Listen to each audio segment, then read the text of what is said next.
Hi everyone, welcome to amazing channel of Brilliant Katha.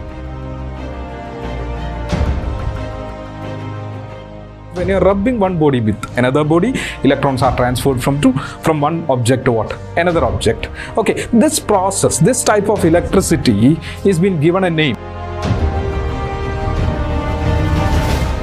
halogen connected carbon sp3, then it's connected to benzene. See all of you, halogen connected. What is this carbon hybridization? Full single bond sp3, see then a benzene ring.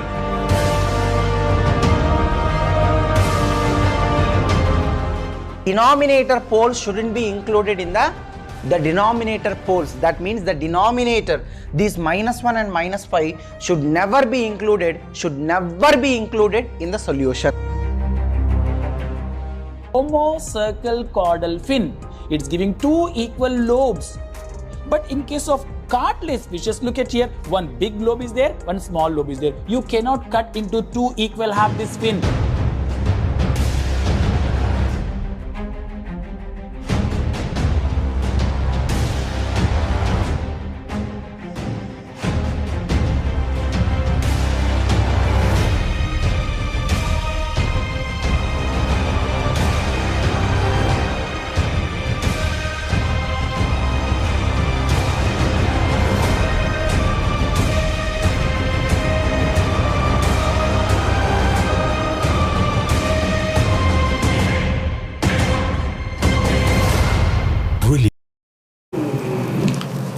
Hello everyone, welcome to today's live session.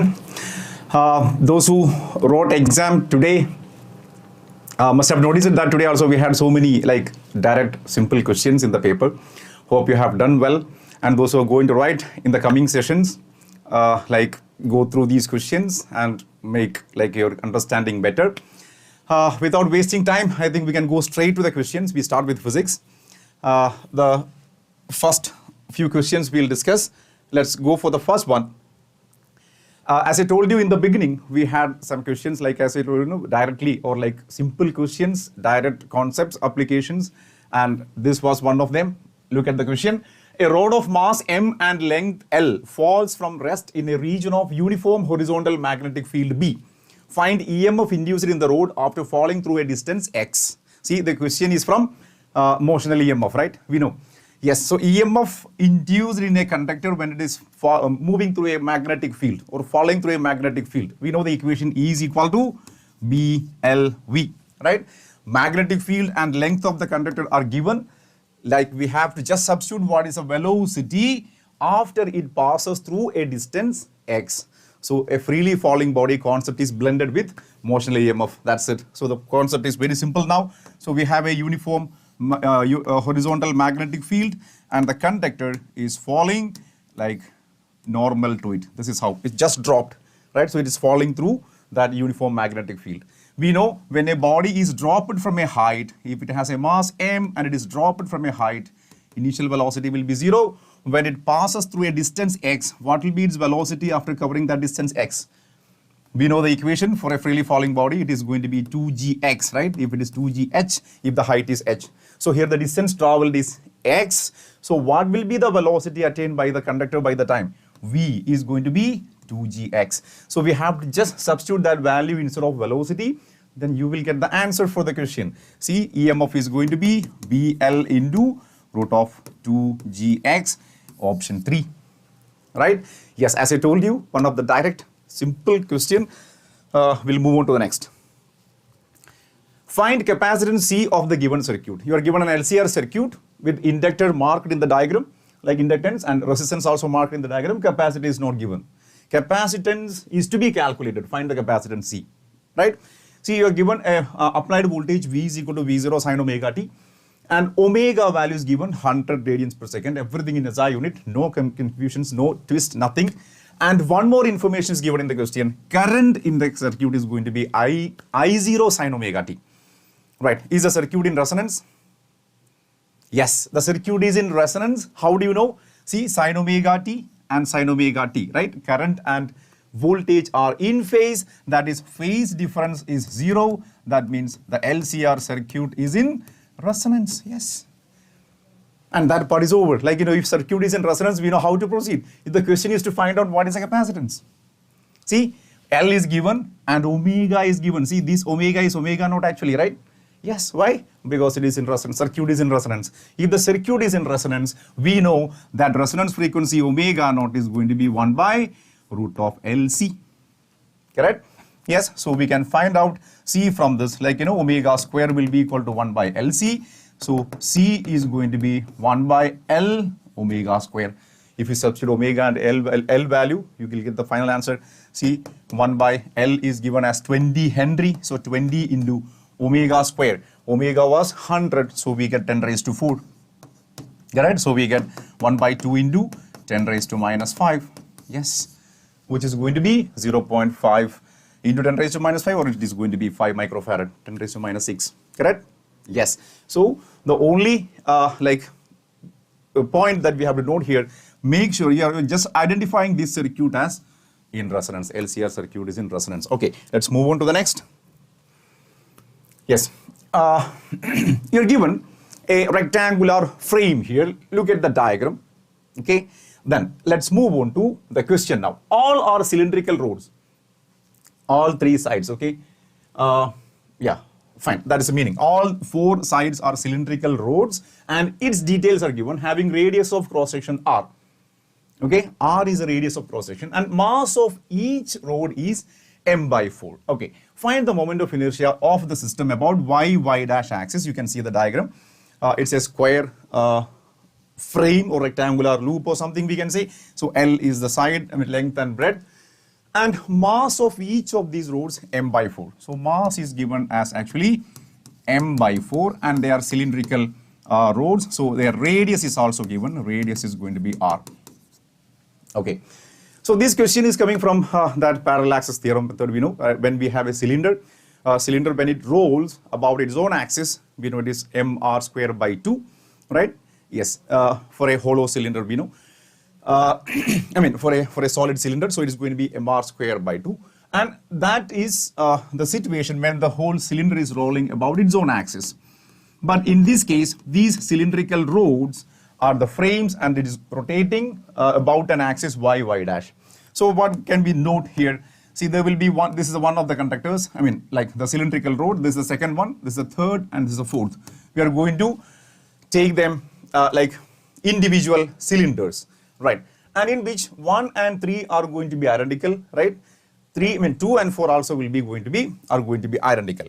Okay, we know from parallel axis method, when a cylinder, if you have a cylindrical rod, if it rotate about an axis perpendicular to the length passing through the midpoint, so we know the moment of inertia of this one is going to be ml square by 12 plus mr square by 4, right? Yeah. Okay. So ml square by 12 plus mr square by 4 is the moment of inertia of this one. How many such cylindrical rods are there in the frame? 2. That is 1 and 3. Correct? Yes. Now the other one is actually rotating about an axis y dash. So this is going along this is the center of mass axis, we know, and this is the axis of rotation, and this distance is going to be L by 2, right? So if you consider the second conductor, this distance is going to be L by 2, right? Then if this is the axis we are going to consider, and there will be a center of mass axis here, we are applying principle of parallel axis again. We get the moment of inertia of this one is going to be like we have mr square by 2, right, for the cylinder along this axis, plus m into L by 2 the whole square, so ml square by 4, right? That is what we get. So this will be the moment of inertia of the vertical sides, these two, and this will be the moment of inertia of 1 and 3. Okay, yes. So from parallel axis theorem, we know these values, and now we can just add them up. We have 4 different masses here, and the moment of inertia of each side, we can just sum of all those 4, we can take, that will be the total moment of inertia of the system. Now it is just the calculation, right? When we go for this value, this you can multiply with 2 because we have 1 and 2 identical. This also can be multiplied by 2 because we have 2 identical ones. So then let us just substitute, and we get the total moment of inertia is going to be 2 times, what is the moment of inertia of this one? ml square by 12 plus mr square by 4. So we have ml square by 12 plus mr square by 4. Okay, that is for 2 of them, like this 1 and 3 for first and third conductors, cylinders. Now for the second and fourth, the vertical ones, we have the moment of inertia here. So this can be multiplied by 2 and can be added to the previous one. So we get mr square by 2 plus we get L square by 4, ml by 2 the whole square into 2. Okay, this also should be multiplied by 2. Now you just simplify this, there will be one of the matching option. That's it. So we have 2 ml square by 12, right? Plus 2 mr square by 4 plus 2 mr square by 2 again, 2 mr square by 2 plus 2 ml square by 4. You take all the L square and R square terms together, then we get, see, this can be cancelled by 6, and which is the other L term, this can be cancelled by 2. So we have ml square by 6 plus ml square by 2 plus, what is the rest of the 2? 2 mr square can be cancelled, this will be 2, and this can be cancelled by this. So we get mr square by 2, right? There is no 2 here. Mr square by 2 plus mr square. Okay, so we can go for ml square, yes, 1 by 6 plus 1 by 2 plus we get 3 mr square by 2, yes. So then if you simplify this, let's take the LCM and simplify further, you can see we will get this as the matching option, the fourth one. Okay, 3 by 2 mr square plus ml square by 6. So the concept is coming from, yeah, it's a little lengthy, of course, because we have to apply that principle, parallel axis theorem for like both the sides, and we have to take the sum of them, and we have to simplify as much as we can, because the simplest form is given as the final options. Okay, yeah, so that was a little lengthy, but it is not difficult, there is no twist or something, so it's just a little lengthy calculation, that's it. Okay, so I hope it is clear. Then moving on to the next. Yes, a question from like conservation of energy part again, mechanics. A and B are identical point masses. See, you can see A and B in the diagram. There are 2 masses given. Right. A is released as shown in the diagram at an angle 60 degree from vertical. Yes, hope you remember what we do when it is lifted by 60, like 60 degree angle from the horizontal or from the vertical side. When we make an angle theta is equal to 60, we have done these kind of questions. Right. Find R if B is able to reach a point C after elastic impact. Okay, so A is colliding with B, okay, and there will be like it's an elastic collision. Because of that, this B, see, this is the position of B right now, okay, and A was here, so it collides B, and because of that, the B follows a circular path like this, right? Right. If so, you have to find out what is the radius of this circular path R. So actually, it's a combination of 2 concepts again, like, conservation of energy, of course, because if you lift it and release, the potential energy will be converted to kinetic energy, and that kinetic energy will imparted to, this point B, mass point B, and that B will be going out. So the moment it collides, the entire potential energy of A will be imparted to B, and B will take it as a kinetic energy, right? We know the collision, what happens there. Then the second point you have to remember, for the vertical loops. Right. So when a body undergoing vertical loops, if it has to complete one loop, if it has to reach the point P, what is the velocity, minimum velocity that is needed for, at the point B, at the bottommost point, what should be the least velocity needed for completing one cycle? We know that equation, it is root of 5gr, right? That was the velocity, the minimum velocity required at the bottommost point to complete at least one cycle.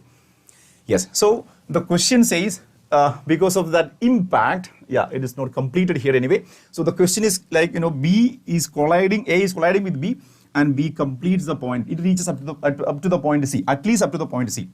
That means if it has to reach the point C, it has to reach at least the point P, right? Otherwise it turns back.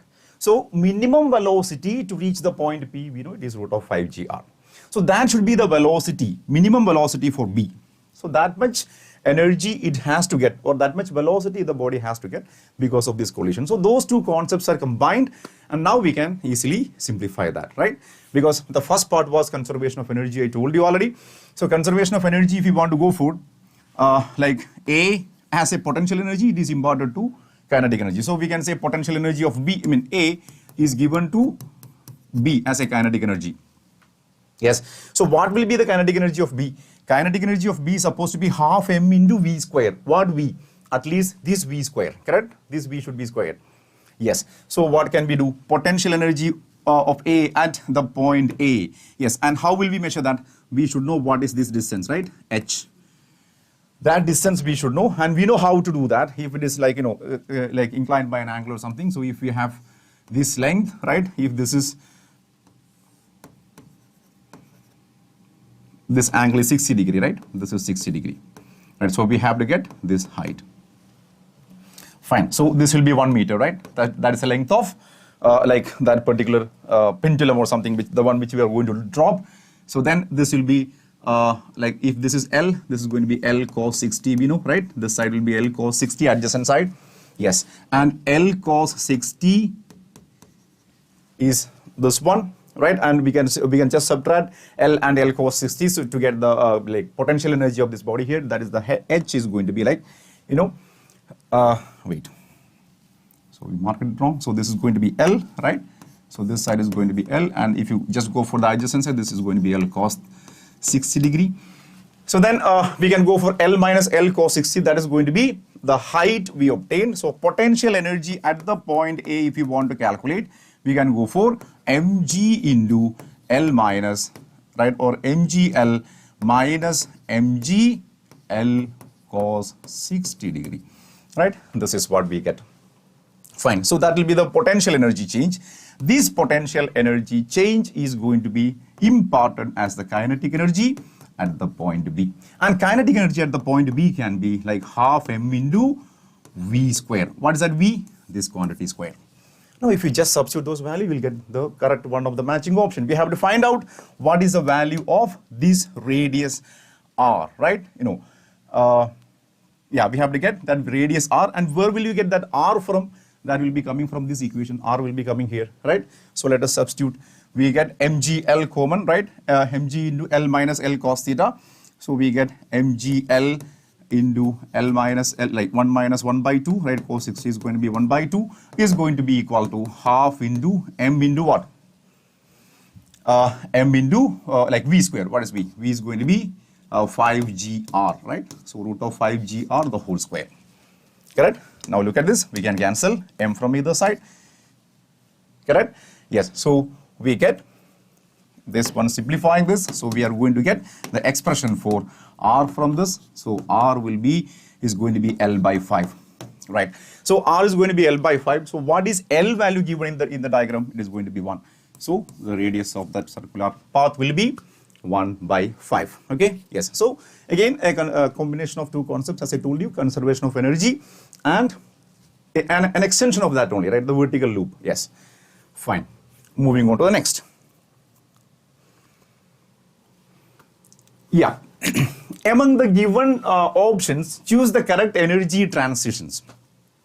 See, coming from the chapter atoms, right? You know, atom electronic excitations and the energy release. You're given 4 different options with 4 different elements. Hydrogen, see, we have atomic number 1, right? Z is equal to 1 here, we know. And helium is going to be Z is equal to 2. Yes, this one.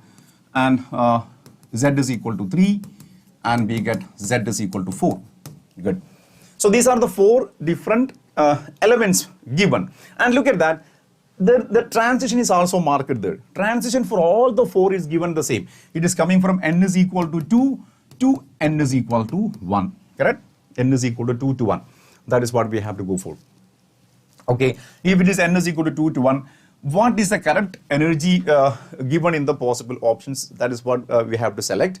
And that you have to cross check one by one. Okay, definitely energy of hydrogen, we know, we remember those values. So the first 2 energy level difference is 10.2 electron volt, we know, right?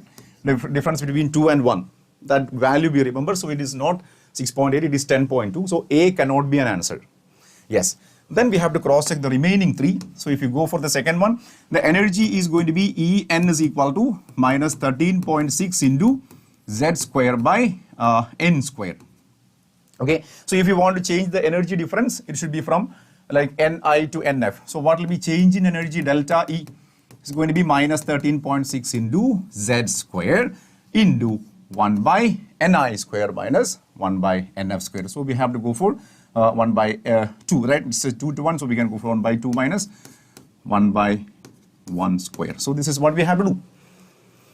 Okay, so if you substitute Z value in these 3 options, we have to check. If you substitute the Z value accordingly, one of the matching option will be obtained. So if you go for delta E here, that is minus 13.6 into, if I'm going for helium, we have to substitute 2 is equal to, Z is equal to 2 square, and this will be into 3 by 4, right? Actually minus 3 by 4, and that minus and minus gets cancelled, so it will be plus. Okay, fine. So then we can cancel this 4 and this 4. 3 times of this is going to be 40.8, and that is a correct value given here also, right? So luckily the second one we tried itself, or the first one we tried itself, is the matching option. Option 3 is the correct answer. Okay, so we knew that it is not hydrogen, but we had to check the other 3. So the first one we checked is the matching one. Okay, right. Let's move on to the next. Find the angle A. Yes, a question from optics. Prism, right? Second prism, so that light ray suffers dispersion without deviation.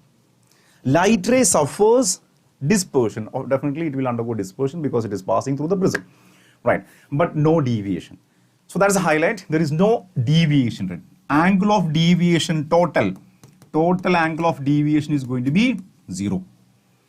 We know whenever light enters a prism, incident ray and emergent ray, they will have some angle of deviation in between, right? Their directions will be different. Angle between the two is called the angle of deviation. So we used an inverted glass prism, right? An inverted one, so that we brought it back to its initial direction, so that delta is equal to 0. And look at that, the angle of prism is small, it is 5 degree. So for small angles or thin prisms, we have equation for delta. Delta is equal to n minus 1 into A, right? So we can use that thin prism delta value here, but there are 2 different delta values, one for the first glass prism, one for the second glass prism. So the difference between the 2 should be 0, so that the total deviation is 0, right? If you consider one angle, so for suppose one of them is made 45 degree angle of deviation, the other one should make exactly 45 degree deviation back, then only it is going out of the second glass prism undeviated, correct? That means delta 1 minus delta 2 should be 0. Then only it is undeviated. I hope you are getting it, correct? Yes. So the total is given as 0. So what is actually total? Total angle of deviation is going to be delta 1 minus delta 2. Correct? The first one made an angle of deviation 45, as I told you before. The second one is also making an angle 45, but in the other direction. Then 45 minus 45 is going to be 0. Correct? So it is going out undeviated. Yes, then we substitute these values in this equation and we get the final answer. Let's check. See, delta total. Delta total is going to be equal to, what is delta 1? Is going to be n minus 1 into A. See, n minus 1 is going to be 1.72 is the refractive index of the first medium, minus 1 into, what is the angle of prism? 5, right? That's the angle of prism for the first one. Minus, what is the second one? Delta 2. Delta 2 is going to be 1.90, right? Minus 1 into, we don't know the angle of prism. That is to be found out, right? We have to find out the angle of prism A. Yes. So now this is going to be equal to 0 because the total angle of deviation is 0. The A is only A is only unknown term here. You can simplify. Simply we will get it. So 0.72 into 5, right? Minus, we get 0.90 into A is equal to 0. Yes. So we get 0.9A is equal to 0.72 into 5. Correct? So this can be cancelled by 0.8. So A is equal to 0.8 into 5, right? So we get 4 degree is the answer, and one of the option was 4. Yes. So second option was 4. So we applied angle of deviation of thin prism like that equation, and we had 2 combinations. One minus the other should be 0 because it is given as undeviated. Yes. Okay, fine. Moving on to the next. There are two spring block system as shown. Yes.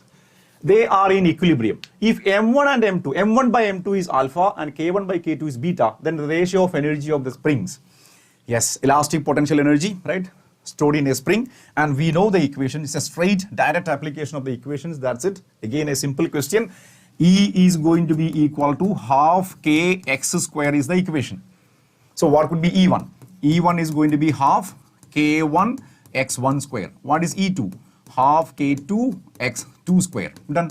Take the ratio and substitute the ratio given, like, you know, alpha and beta, you will get the final answer. But there's a small twist, like half gets cancelled if you take the ratio.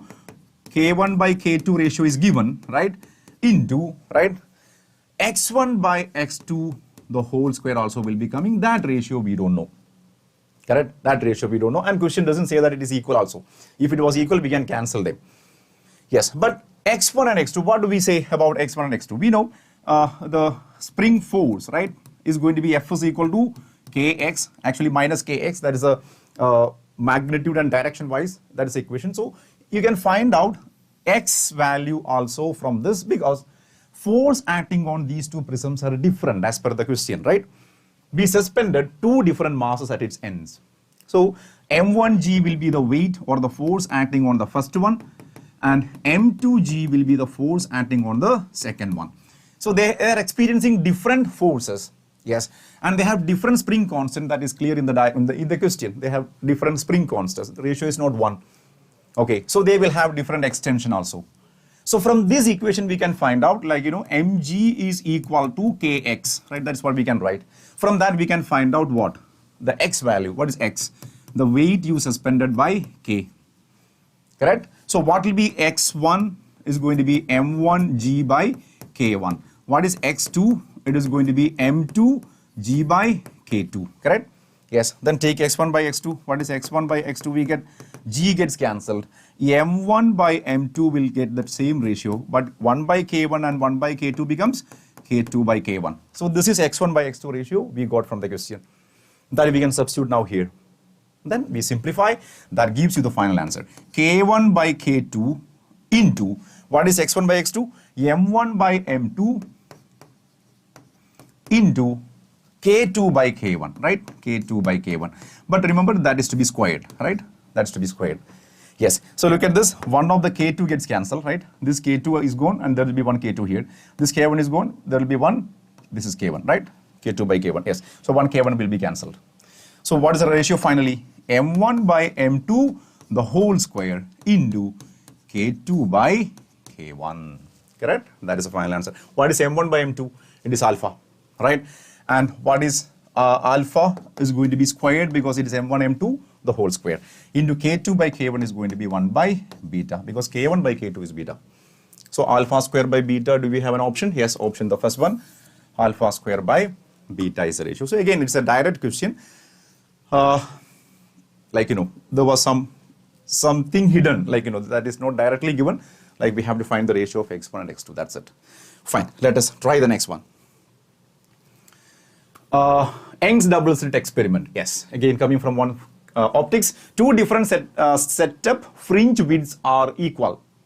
Right? Fringe width beta 1 and beta 2 are equal. Okay. Fine. If the ratio of slit separation is 2 and wavelength ratio is 1 by 2. Okay, see, look at this. Slit separation is going to be D1, right? D1 is to D2 is given as 2, as per the question. Slit separation ratio is 2, right? And wavelength ratio, lambda 1 by lambda 2 is given as 1 by 2. Okay, let's see. Find the ratio of screen distance in both the setup. Yeah, options is like D1 by D2 only. Screen distance is going to be capital D, right? We have to find out what is D1 by D2. See? Just beta 1 is equal to beta 2. That is the information we have. Beta 1 and beta 2 are equal. See, we know beta equation is going to be lambda d by small d, right? That is the equation. We have to find capital D. What is capital D then? Beta times d divided by lambda. That equation is enough, right? We got the answer. See how simple the question is. D is going to be d1 by d2. What will be d1 by d2? D1 by d2. Beta will be cancelled because beta will be the same, right? You know, for both beta are equal. So we get d1 by d2 into 1 by lambda. So it is going to be lambda 2 by lambda 1. See, what is d1 by d2? It is 2, right? What is lambda 2 by lambda 1? It is 1 by 1 by 2, correct? 1 by 1 by 2, because lambda 1 by lambda 2 was what? 1 by 2. So it is the reciprocal of that. So we get 4, right? So d1 by d2 is equal to 4 is the option 4, correct? Yes. See, direct substitution, no twist, nothing. Yes. Let's try the next one. Yes. A rod of mass m and length L is released from the position shown in the upper end hinged in uniform magnetic field B. Okay, find the maximum induced EMF in the rod. Yes, so we have to find out what is the EMF induced in the rod. It is a rotating rod, right? Yes, so we know EMF induced in a rotating rod is going to be like half B omega L square, correct? That is what we get. Yes, half B omega L square, where omega is the angular frequency of rotation. Yes, and L, what is L? L is the length of the conductor. Yes, so length of the conductor, let it be L, and yeah, that is what given in the question, like L. Magnetic field present in this region is B. So the only thing we should know what is the omega value, because there is no omega in any of the options. It is replaced by something else. So what can we do? We have to find out the omega part. Yes, see, how will you find this omega? We did a similar question before in linear motion, like that A and B mass system, you remember, like, you know, one collides with the other. So there will be a change in potential energy, which is converted to kinetic energy. So energy conservation we have to apply here. Energy conservation is given along with like electromotional EMF. That is a combination. Okay, so in this case, this is L, and we know if you go for like L, if you get a like a conductor, suppose, let me draw it here. So this is L, then what will be its weight? Its weight will be acting at the center of gravity, right? At the center of gravity.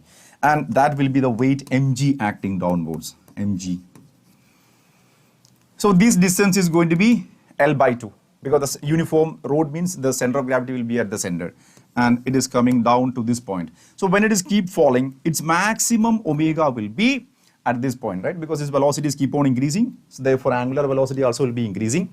You're asked to find out what is the maximum induced EMF, which means you have to find what is the EMF induced in that rod when it is here, like, you know, vertical. Right? At that point it will be maximum. We know the maximum linear velocity, so maximum angular velocity also. Right? So we have to find out omega at this particular point. So this time it is rotating, therefore the potential energy of this particular rod at this point will be converted to kinetic energy. Energy conservation, as I told you before, but this time that kinetic energy will be kinetic energy of rotation. That's it. Okay, see, kinetic energy of rotation and potential energy of the body, mgh, right? So we have to get that h here. Fine. So if you consider that rod, let me just go for one more diagram quickly. So this is how we can see. This will be the position of the rod when it is vertically down. So this is like the center of gravity, and this height is going to be L by 2, correct? That will be L by 2. This angle is given as 60. So using the same logic, the same concept we have done before, this angle is given as 60 degree. So what will be this? L by 2 cos 60 degree, right?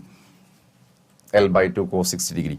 Yes, so this will be L by 2 cos 60 degree. This is what the height difference we have.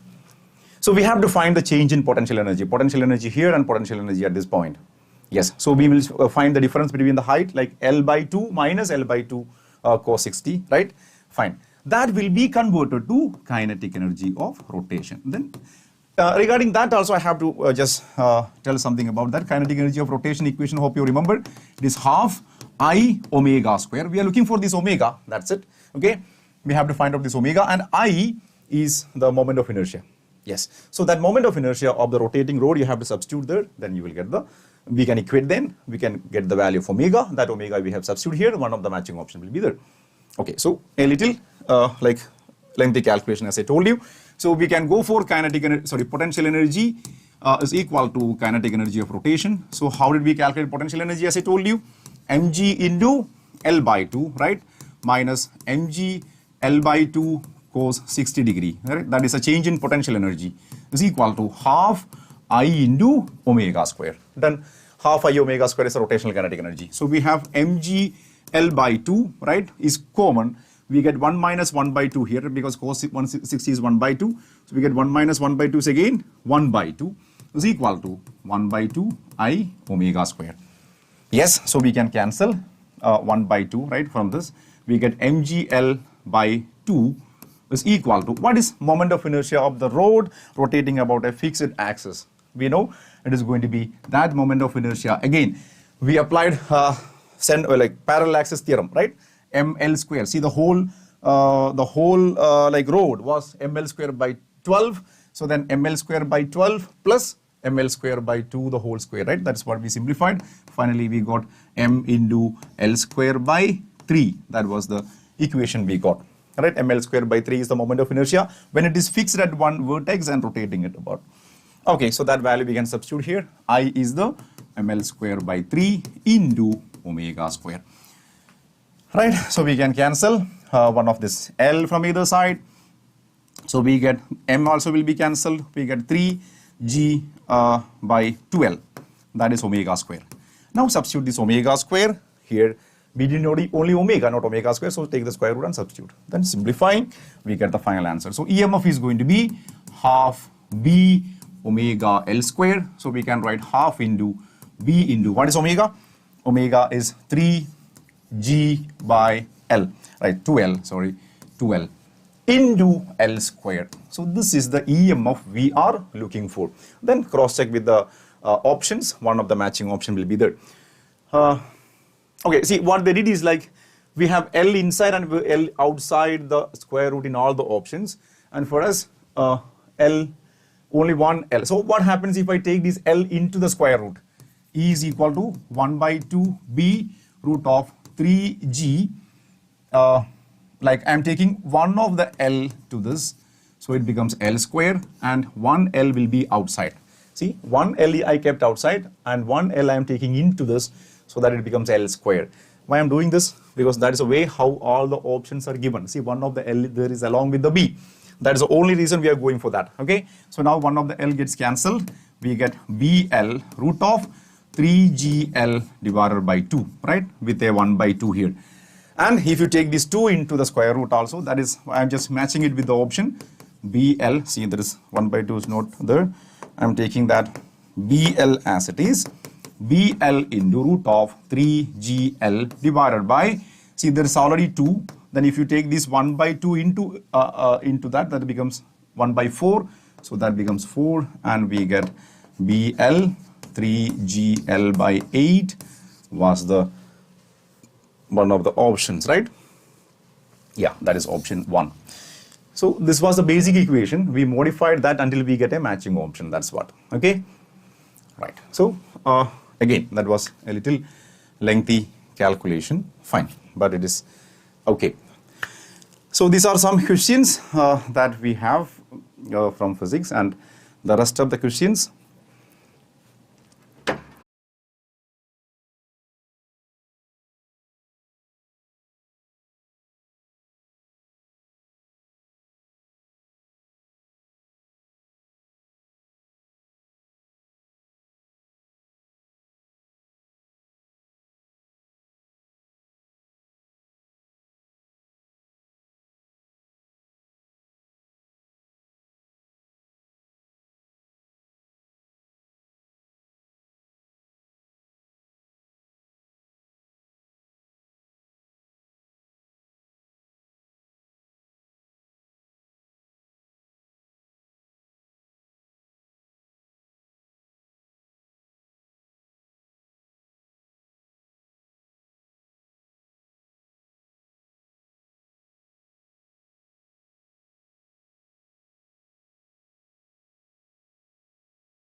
Hello students, how was the exam today?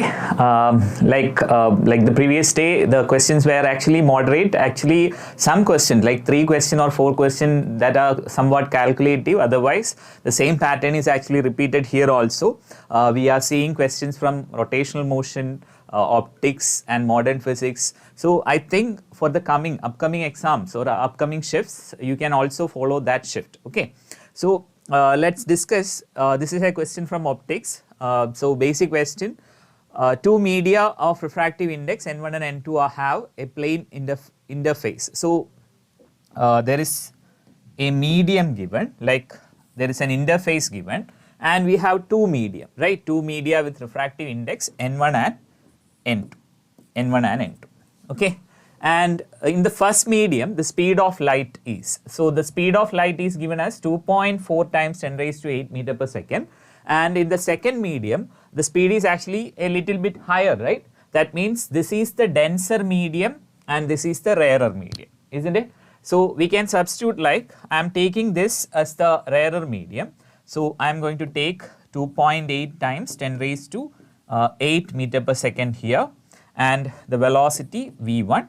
And here I am going to take V2 as 2.4 times 10 raised to 8 meter per second.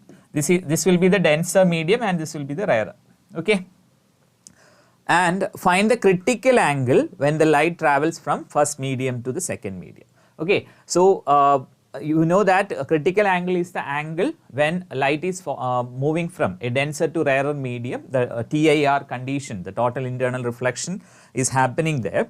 So we can write the critical angle sin theta c. How we can write if the refractive index are given? Since the light is moving from a denser to rarer medium, right? A denser to rarer medium. Suppose this is the denser medium, light is actually moving towards the rarer, and at critical angle what will happen? This angle of refraction becomes 90 degree, right? So how we can write the refractive index here? It will be mu1 by mu2 or n1 by n2, right? As they have given, it is n1 by n2, okay?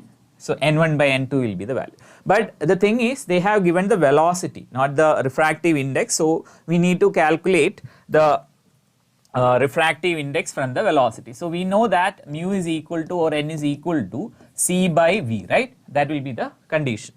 So we can say that n1 will be equal to c by v1. And what is v1? C is 3 times 10 raised to 8 divided by, I have taken v1 as 2.8, right? So 2.8 times 10 raised to 8.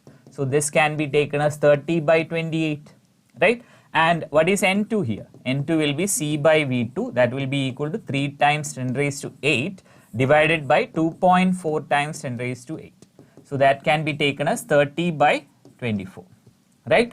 Now, since we know the refractive index, we can find the critical angle here. Sin theta c will be equal to, we can substitute like n1 by n2, okay? So n1 by n2 will be equal to 30 by 28 divided by 30 by 24, okay? So that will be 24 divided by 28, okay? So what are the options? Options given are like 5 by 7, 1 by 3, 6 by 7 and 1 by 4. So you can clearly see the options we are going to get will be, if I divide with a 4, I am going to get 6 by 7. So sin theta c is 6 by 7, theta c will be sin inverse of 6 by 7. So this will be the answer. Okay, it's a typical question, not a lengthy or a complicated one, completely based on substituting some equation. Okay, so we are seeing some questions like this where you can actually directly substitute into certain equation and find out the result. Okay, so focus on revise your like the equations you have to revise and thoroughly study the equation, how we can relate if the conditions are given, how we can like kind of rechange or rearrange the equations. That's the only thing you have to focus on. This time also the physics part was actually a bit easy one, and there are some questions which are some lengthier questions, but like an average overall the perception we can see is the question was very easy. Okay, so moving on to the next one. Here a screw gauge. So typically there will be questions from instruments, and for the past 2 days we haven't seen any particular type of question from instruments, but I think from like tomorrow or the next exam you can actually expect some question from this instrument part. Okay, so let's see what is given here. So it's a screw gauge, right? A screw gauge of least count. Least count of the screw gauge is given as 0.01 millimeter. Okay, it's given in millimeter. Using this screw gauge, the measurement was done. Okay, when nothing was present in the jaw, the zero of the circular scale above the reference line. That means you know that there will be a pitch scale and a head scale, right? At the reference line of the pitch scale has to be aligned with the zero of the head scale or the circular scale. But what we can see is here the zero is actually coinciding. They are saying that the zero of the circular scale was above the reference line.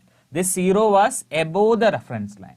That means whatever we are seeing like by 3 units. So obviously there will be 3 division below below the zero level, we can say. And what sort of error is this? What sort of error we can see here? What will be the error? Okay, so the error will be negative because the zero hasn't reached the reference line, right? So we can say it is a negative zero error. Okay, negative zero error. That means the correction should be positive. Okay, opposite to the error, zero error should be the correction. The negative zero error means positive correction should be there. So how to write the diameter then? Now we have to focus on the other values. The main scale reads 1 millimeter. That means we are seeing 1 millimeter as a division here, and the circular scale is coinciding at 51. Okay, so the head scale value is also given. So we can write the diameter.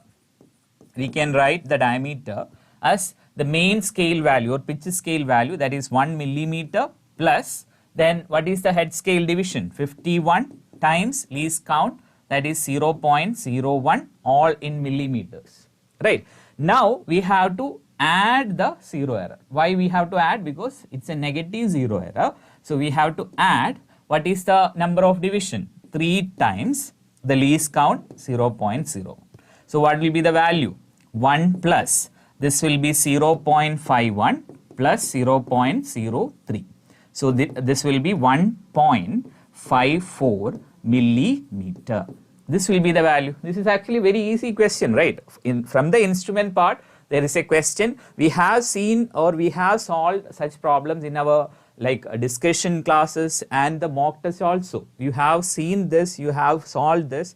I think I am very confident about it that whichever student who appeared or used our videos or our classes can easily solve this.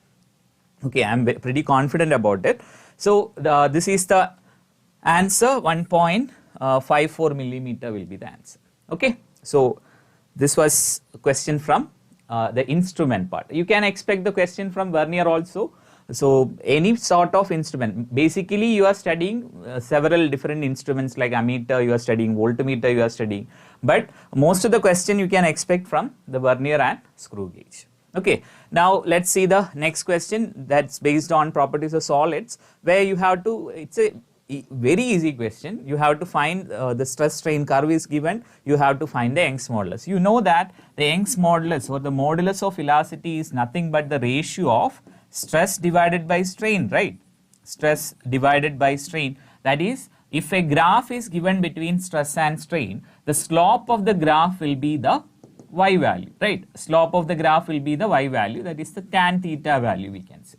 So here we need to just find the slope, and the slope is constant here. So how to find the slope here? The slope will be delta y will be 1 times 10 raised to 8, and delta x is also 1. So we can write that will be nothing but 10 raised to 8 Newton per meter square. That will be the value. 10 raised to 8 Newton per meter square. This is actually a very easy question in the sense of a JEE exam. It's actually a very easy question, right? You can comment your whatever you got it, you can comment also. Okay, the next is this is a question from Senna. Okay, Senna diode. There's a question, and I told the students to please refer this, and obviously it had appeared in the exam. I am very hopeful that the students are able to crack it. It's actually easy question in that sense. I think this is a typical textbook level question, nothing complicated. So in the given diagram, they are giving that the current through the diode, the Senna diode, is 4 times the current passing through the load resistor. And what is the current passing through the load resistor? It is 5 milliampere. So what is the Senna current Iz is nothing but 4 times 5 will be 20 milliampere, right? 4 times 5 will be 20 milliampere. So we know that Iz and IL, and that will be equal to the total current, right? So total current is nothing but Iz plus IL, that will be 25 milliampere. Okay, 25 milliampere. We need to find the series resistor. Okay, so for that we have to consider what is the voltage drop across it. Voltage drop will be V input minus Vz, that is 25 minus 20 will, sorry, 5 will be 20 volt.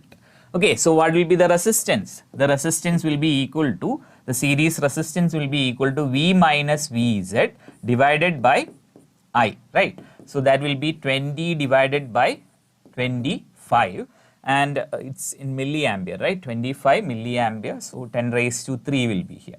Okay, so this will be nothing but, it will be, yeah, 4 by 5, right? 4 by 5. So we can write 4000 divided by 5, that will be 800 ohm. Okay, 800 ohm will be the correct value. The options are not given. You know that we are doing this on a memory based question. So obviously the options we don't know, but you have to go for the concept, how to solve this problem. That's the only thing you can take it out from this kind of problem solution. Otherwise the value might be like wrong, we don't know. But these are the questions we are that are available. Okay, so this was actually an easy question, and again we are getting a question from error analysis, where we have to find the relative error. Okay, and what are the values given? Like 20, it is given as 20.00 plus 19.75 plus 18.25 plus 17.01. Right? So these are the value. Then how to find the relative error, and what is relative error? So we can say the relative error of a quantity is nothing but the ratio of mean absolute error divided by the mean value. Okay, and if I multiply with 100, we will get the percentage error, right? Here we need to just find the relative error. So first of all, we need to find the mean value. Okay, mean value we need to find. So all value divided by 4. Okay, so that will be around 18.75. Okay, 18.75 will be the value you can calculate. Okay, so x bar will be that. So now we have to find delta x, and what is delta x? That is modulus of x bar minus x1. Similarly, you can find delta x2 up to delta x4. Delta x4 you can find, and then you have to calculate the delta x bar, that is delta x1 plus delta x2 plus etc. plus delta x4, the whole divided by 4, right? Now what is relative error? So relative error is nothing but the ratio of delta x bar divided by x bar. This will be the relative error. So if we substitute that, you are going to get something regarding 0.06. Okay, 0.06 that will be a very small value. Okay, that value you are going to get. Okay, it's actually some calculation need to be done, but it's actually very easy. In the calculation part also, this is very like 4 numbers given, we have to take the average, subtract, then take the ratio. Okay, yeah. Moving on to the next one. The next one is also from solids. It's also an easy question, and this is a stress strain. It's actually a strain stress curve. Okay, strain stress curve. It's not a stress strain curve. The axes are kind of shifted, right? So again, we can take the stress divided by strain. Okay, stress divided by strain is y, right? Then if I am taking strain to stress as a graph, then what I am going to get from the graph, what I am going to get is, from the graph I can say I am going to get the slope is equal to nothing but 1 by y, right? 1 by y. So whichever part is having the largest slope, okay, whichever part is having the largest slope, that will have the least y value, and we need to find the maximum Young's modulus. So obviously A will be the value. If it was a stress strain curve, then we can say that D will be the value, but since it's a strain stress curve, the curve will be like the object which is having the y value the greatest will be the least slope one. Okay, that will be A. Okay, so that will be the case here. That's also an easy question. Okay, moving on to the next one. A simple pendulum of length 30 centimeter makes 20 oscillation in 10 seconds. So number of oscillation and time given on a planet, on a certain planet, and another planet makes 40 oscillation in 10 seconds at the same planet. Actually planet is the same, another pendulum, the planet is same, another pendulum. Find the length of the second pendulum. That second pendulum, what is the length, right? So we know that time period of a simple pendulum is 2 pi root of L by G. We can write two equations. So T1 is equal to 2 pi root of L1 by G, and T2 is equal to 2 pi root of L2 divided by G, right? Now we can take the ratio of these two. And what is time period given? Time period for the first case is 10 divided by 20, and for the second case is 10 divided by 40. Okay, take the ratio, we will get root of L1 divided by L2 is equal to, this will be 1 by 2 divided by 1 by 4, that will be again 2, right? 2 will be the value. Now just take the reciprocal because we want to find L2. So L2 by L1, L2 by L1 will be 1 by 4, L2 will be equal to L1 by 4, and what is L1 given? It's 0.3 divided by 4, that's 3 by 4 will be 0.75, yeah, what is the value given? Yeah, it will be in meters, it will be 0.075, so 7.5 centimeter will be the value. Okay, 7.5 centimeter will be the value. So also a typical question from simple pendulum where we have to find the length. Okay, yeah. Moving on to the next one. This is a capacitor question, combination of dielectric based on capacitor. It's also a doable question, but somewhat calculative, I can say. So how we can solve this? So the given condition is, like there are three mediums, right? 3 mediums, k is equal to 2. Let's take this as k1.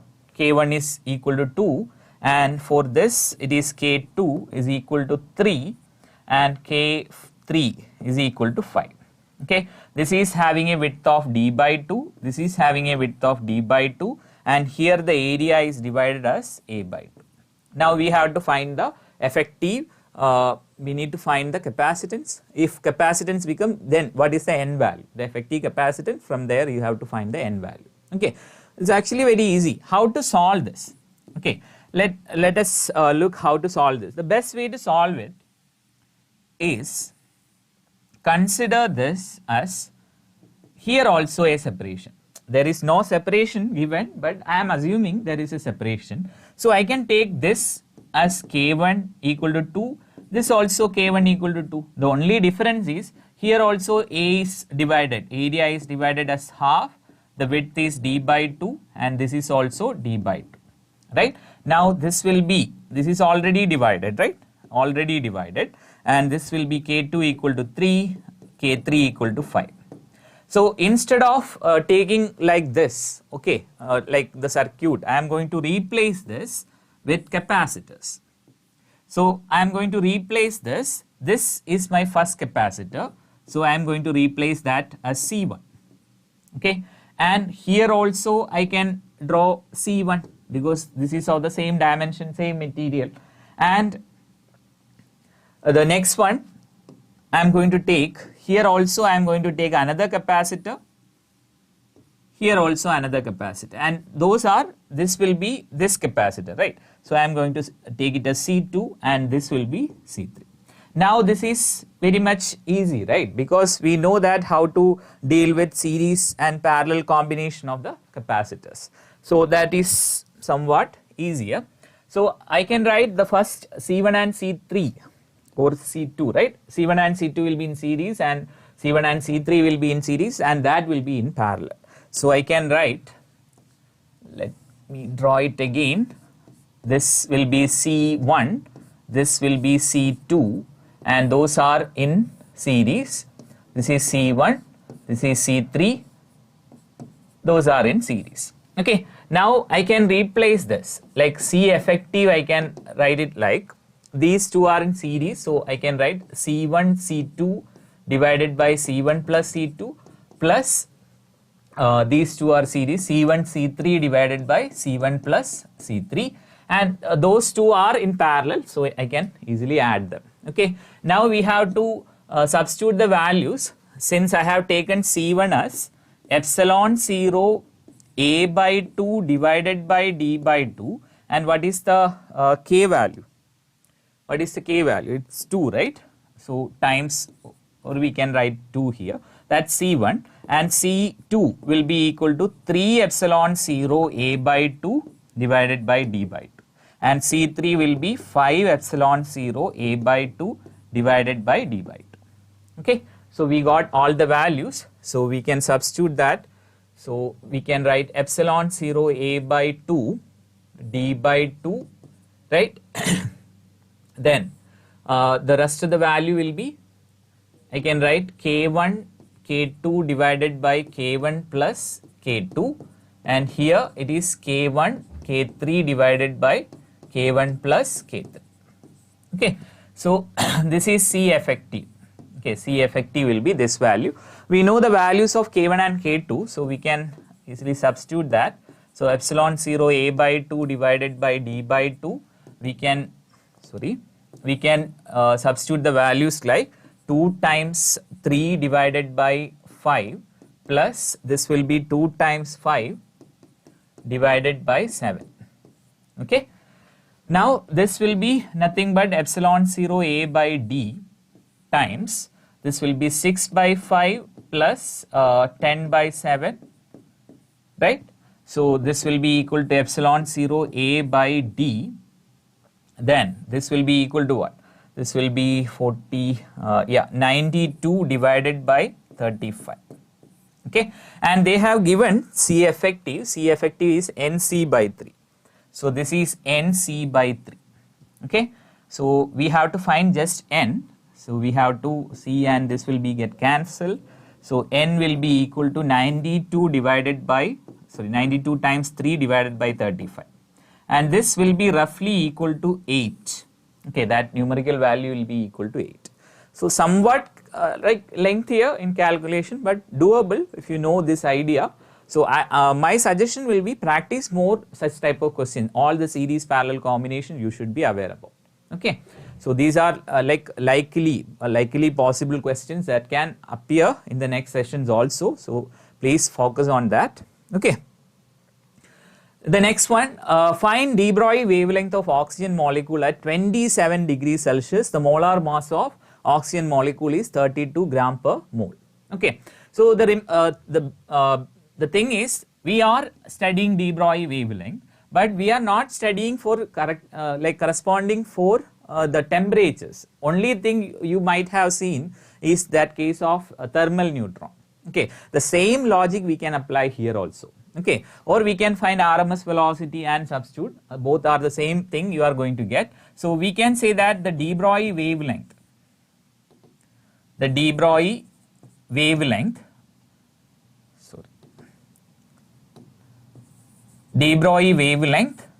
in terms of temperature. Okay, de Broglie wavelength lambda is equal to h by root of, what is the value? Usually we write it like 2m Ke, right? And kinetic energy in terms of temperature we can write 3 by 2 kBT, right? 3 by 2 kBT we can substitute. So h by root of 3m kBT. Remember, this is the mass. The given value is molar mass, so we have to change that also and substitute, you will get the value. So lambda is equal to 6.625 times 10 raised to minus 34 the whole divided by root of 3 times 32 times 10 raised to 3, actually minus 3, divided by the Avogadro number 6. I am going to take it as 6 times 10 raised to 23. Then what is K? K is Boltzmann constant, 1.38 times 10 raised to 23. Then minus 23. then we have to take the temperature in Kelvin, that will be 300, right, 27 degrees Celsius.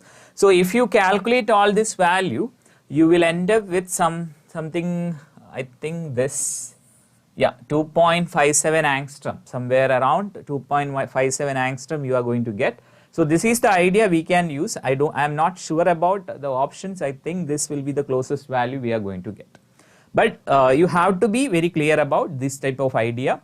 All the such type of questions where you can substitute the values, like any form of energy can be, you can substitute here, okay, and calculate the de Broglie wavelength. Usually JEE questions are like that, like in one set of question where you have to apply 2 or 3 different conditions. Okay, that's the idea you have to primarily focus on. Okay.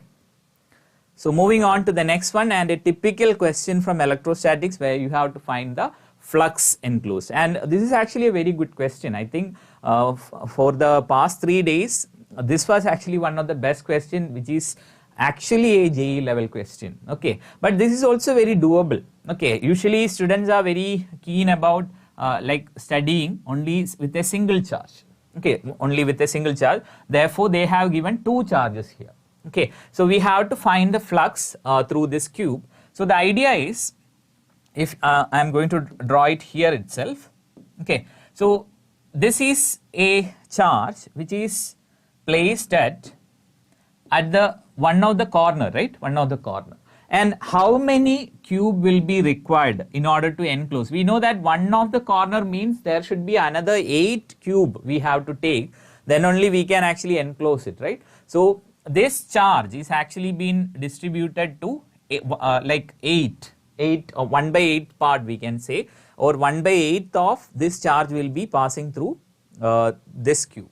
Okay, and for this cube itself, that will be of q by 2. Okay, half of the charge will be, because only 2 cubes will be required to enclose that charge. So what is the idea here? What is the flux? Okay, what is the flux? Flux passing through the cube will be the net charge, right? The net charge divided by epsilon naught. And what is the net charge through that 1 cube? Okay, what is the net charge through that 1 cube? Okay, we can say that will be for this 2q, it 1 by 8 of this will be there, right? 1 by 8 of that charge will be there, because we have to take 1 cube here, 1 will be 4 will be above and 3 will be below, then only we can close this charge or enclose this charge.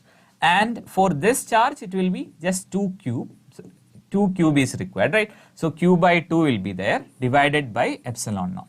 So what will be the value? This will be 4. So we can write this will be 3 cube by 4 epsilon naught. That will be the value. This is actually a good question in that sense, where you have to apply that intuition of enclosing the cube or the charge with other cubes and finding out how much part of that charge will be available. Okay, that's the idea here. It's actually a very good question. No, actually if you look at here, there will be 1 cube this, right? This will be 1 cube, there will be another cube, okay, and this will be the other cube. Okay, so I told you about, you can see that cube by 4, this charge is actually 2 cube will be shared for the 8 corners. So there 2 cube by 8 will be there, we can reduce to cube by 4. Okay, okay, Bal. So that's the idea. So what we are getting it as 3 cube by 4 epsilon 0, that will be the flux passing through the cube. Okay, now third option will be the correct one. Now moving on to the next one. This is a question from projectile where we have to find the kinetic energy. This is also a very easy question where the projectile with the angle and the velocities are given. You have to find the ratio of difference of kinetic energy. So what is the difference we have to find? Difference of kinetic energy at point C and point B. Okay, so these are the 2 points, and you know that what is the velocity at those 2 points. This part velocity will be what? What will be the velocity, Bala? At this point, the highest point. And what will be the velocity at this point? Okay, so you know that at the highest point there is only horizontal component, so that will be Vx, that will be u cos theta, right? I am going to take it as u cos 60. And at this point the velocity will be, this point we can say that the velocity will be the same, not in that direction actually. The velocity will not be in that particular direction, velocity will be downwards. This will be the velocity, right, at C. And I can say that at this point the velocity will be Vx is equal to u cos 60 will be the value. Okay, and this will be the same velocity of the projection, right? Velocity of projection will be here. That will be the same. Isn't it? Yeah, very good. So how we can find the kinetic energy? So kinetic energy at B, we need to find the difference, right? Yeah, difference of kinetic energy at point C and B. So kinetic energy at C minus kinetic energy at B divided by kinetic energy at C. Okay, so what will be the value? So we can substitute like half, this will be m, C will be just u square, right? Minus half m u square cos square 60. The whole divided by half m u square cos square 60. Okay. Oh, sorry, that's actually C, right? So we only required half m u square. Cancel all half m u square values. What is remaining? That will be 1 minus 1 by 4, right? So that will be 3 by 4. Okay, 1 minus 1 by 4. So 3 by 4 will be our value. Okay. Okay. Moving on to the next one. The electric field component is given. So in an electromagnetic wave, electric field part is given and we need to find the average intensity of the wave. So how to find average intensity? Average intensity is given by actually energy density times C. That will be the average intensity. So what is energy density? Half epsilon 0 E square times C. That will be the value. Now we know that what is C, because they have given some value here. So C can be taken as 1 by root of mu 0 epsilon 0, isn't it? So we can substitute that value there. So 1 by 2 epsilon naught E square times 1 by root of mu naught epsilon naught. Okay, so that will be equal to half root of epsilon 0 divided by mu 0 times E square, right? And what is the amplitude here? What is the amplitude? Yeah, we have to take it as E0. So the amplitude part is actually 377. So we can write I average is equal to 1 by 2 times. This is already given as mu 0 by epsilon 0 is given as 377. So 1 by 377 times 377 the whole square. So one value get cancelled. So we get 377 divided by 2. That will be around 188.5. This will be the value. Okay, 188.5 will be the value. Isn't it? Okay. So moving on to the next one. This is actually a question from collision. The conditions are given, and like I said, the energy lost in the collision is completely utilized for rise in temperature. This is the way the question will be like designed, where some energy has to be converted to another form of energy. So that another form of energy we have to consider here is the rise in temperature. And you know that when two systems are interacting, and what is the rise in temperature? That will be m, the specific heat, then the change in temperature, mc delta T will be the value.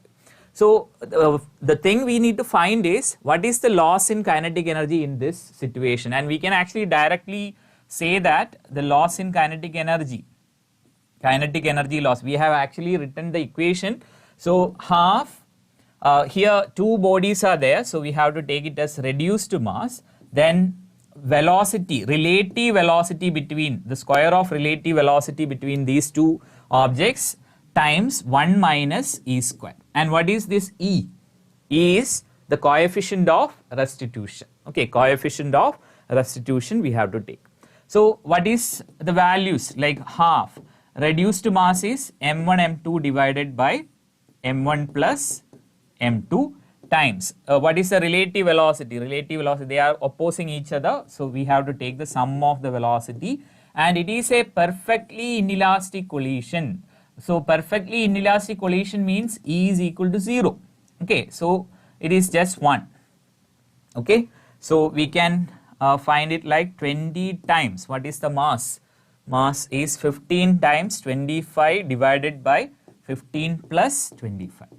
Okay, so that will be equal to, this will be 15 times 25 divided by, this will be 40, right? 40, yeah, 2 will be there.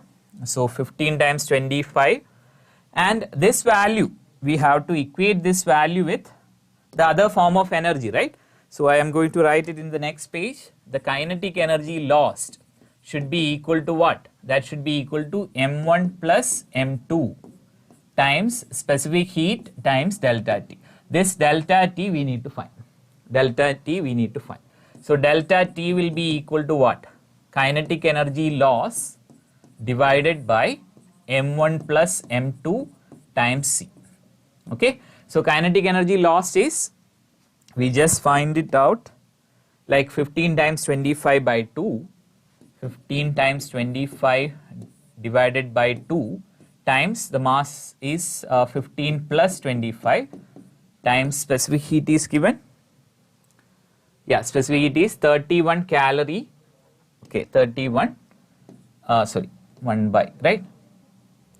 1 by 31. Okay, so that will be the value. Okay, so we can substitute all the value, and I think the answer is, option is, I think the first one, 1.24. You have to calculate. I think this will be the option. Like I said, these are all memory based value. I am not sure about the values, but this is the method. For like focus on the methods we are using here. Like we don't know yet what is the values, the options are correct or not. Okay, so you can calculate and find out what is the correct value. So focus on the methods, okay, rather than the value. Now moving on to the next one. The circular ring and two wires AC and BC are joined as shown in the figure. If all the wires have the resistance, so the resistance is given as a linear resistance, like in a, like what we can say, it's a linear density, right? Linear mass density, linear like charge density kind of thing. Here they have given it is lambda ohm per meter, lambda ohm per meter. So how we can solve this? So the best way to solve it is, we can actually simplify this as three different figures. Okay, one part is this, one part is this. Okay, one part is this. Okay, and what is this angle? This angle will be pi by 2 and pi, 3 pi by 2 will be the angle. Okay, why I am taking angle, I will just tell you about it.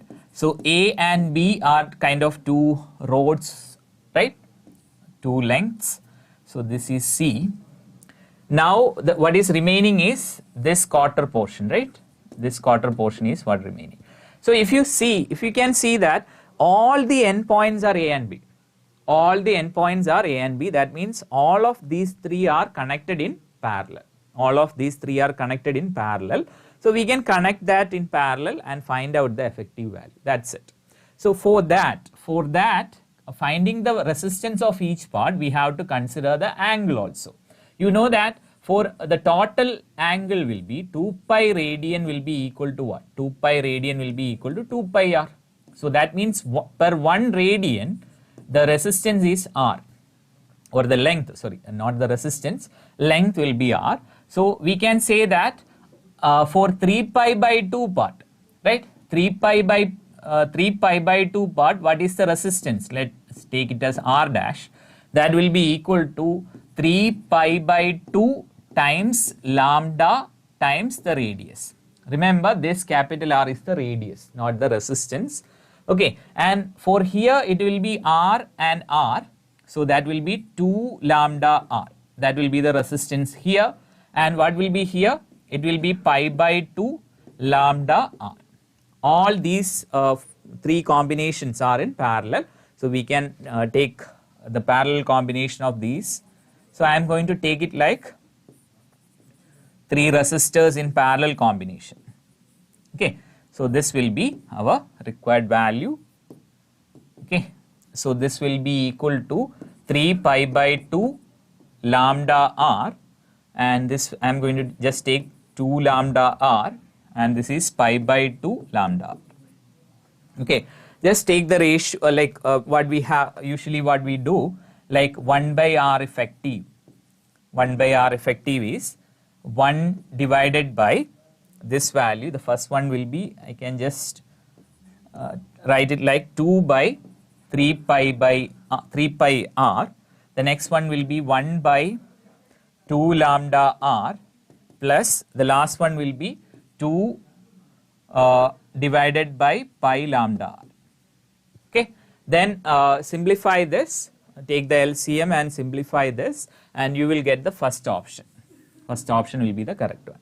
Okay, so I hope these questions that whoever is watching, actually they can revise these questions and prepare for the next one. Okay. We are actually in this channel itself, we can actually watch our classes, so please refer that classes. Okay, so these questions are very good, and these questions you can actually practice and regularly practice, revise it, and those students who have already given the exam and they have some of them have given the exam very good, some the exams are very bad, then you can prepare for the next session also. You can also subscribe to this channel, you can watch our videos to prepare for the next session also, and whoever is writing the upcoming shift, they can also use these questions as reference, and please try to revise all these questions. Okay, so the next subject will be coming now. Okay.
Hi everyone, very good evening. Hope you all are doing good. All the students who have written their exam today has sent me a message. Today's paper as compared to the yesterday's and day before yesterday's was bit challenging. Bit challenging in the sense almost out of 25 questions. Today I'll be doing 24 questions. In that 24, 6 to 7 were doable, that means easy. Around 6 questions moderate, but more than moderate and easy, good evening, more than moderate, majority of the questions were actually challenging. Even the questions which are easy and moderate were doable, but calculation wise bit lengthy, so there are more chances only making silly mistakes in terms of calculation. So if a student can able to overcome this, Pakka he can be coming out of the exam hall with good hope. Okay, So today I'll try my best to put all the 23 questions in a most conceptual way. Okay, good to go. We'll start the session. Hi, good evening all. So coming with the first question, look here. The first question itself is differential equation, but this differential equation is not LDE, is not homogeneous, is not even variable separable. This differential equation is exact differential equation. What do you mean by exact differential equation? See, here if you observe the terms, we have x power 4 into dy plus 4x cube y dx plus 2 sin x dx is equals to 0. Forget about 2 sin x dx, focus only on these two. Focus only on these two. How this is looking like? See, x power 4 differentiation is 4x cube, y differentiation is 1, which we have it here. So this we can write it as, x power 4 into y d of x power 4 into y. So when you differentiate this, for x power 4 into, for y it is 1 dy plus y into, for x power 4 it is 4x cube dx. So this is what we call it as exact differential equation. Exact differential equation. So this part is d of x power 4 into y plus 2 sin x dx is equals to 0. Now integrating both sides. Okay, integrating both sides. Now if I integrate, see, 1 into this, integral 1 is nothing but the same. So that is equals to x power 4 into y plus integral sin x is minus cos x. So I write minus 2 sin x minus 2 cos x plus some c is equals to 0. I write is equals to c. Let c be the integral constant. Now they have given to find c, f of pi by 2 is equals to 0. That means when you put x is equals to pi by 2, value of y is 0. So this becomes 0 minus cos 0 is again 0. So c is equals to 0 you will get. Clearly c is equals to 0. Correct na? F of pi by 2 is equals to 0 means if you put y is equals to, x is equals to pi by 2, y is 0. 0 minus 0 which is equals to 0. So c is equals to 0. Now what is the equation now? X power 4 y is equals to 2 cos x. Y is equals to 2 cos x divided by x power 4, or we'll keep it like this. Now what they are asking us to do? Pi power 4 into f of pi by 3. What is f of pi by 3? Put x is equals to pi by 3. So you will get pi by 3 whole to the power 4 into y is equals to 2 into cos pi by 3 is nothing but cos 60. 1 by 2. 2 gets cancelled. Pi power 4 into y divided by 3 power 4 is equals to 1. So pi power 4 into y is equals to 3 power 4 is 81. Option 1 will be the correct answer. Clear? It's the only thing that is bit confusion part for majority of the students is exact differential equation. Understanding that this is exact differential equation. It is not LDE, it is not homogeneous, it is not variable separable. It is exact differential equation. Okay. Next question. I hope it is clear and the answer is option 1.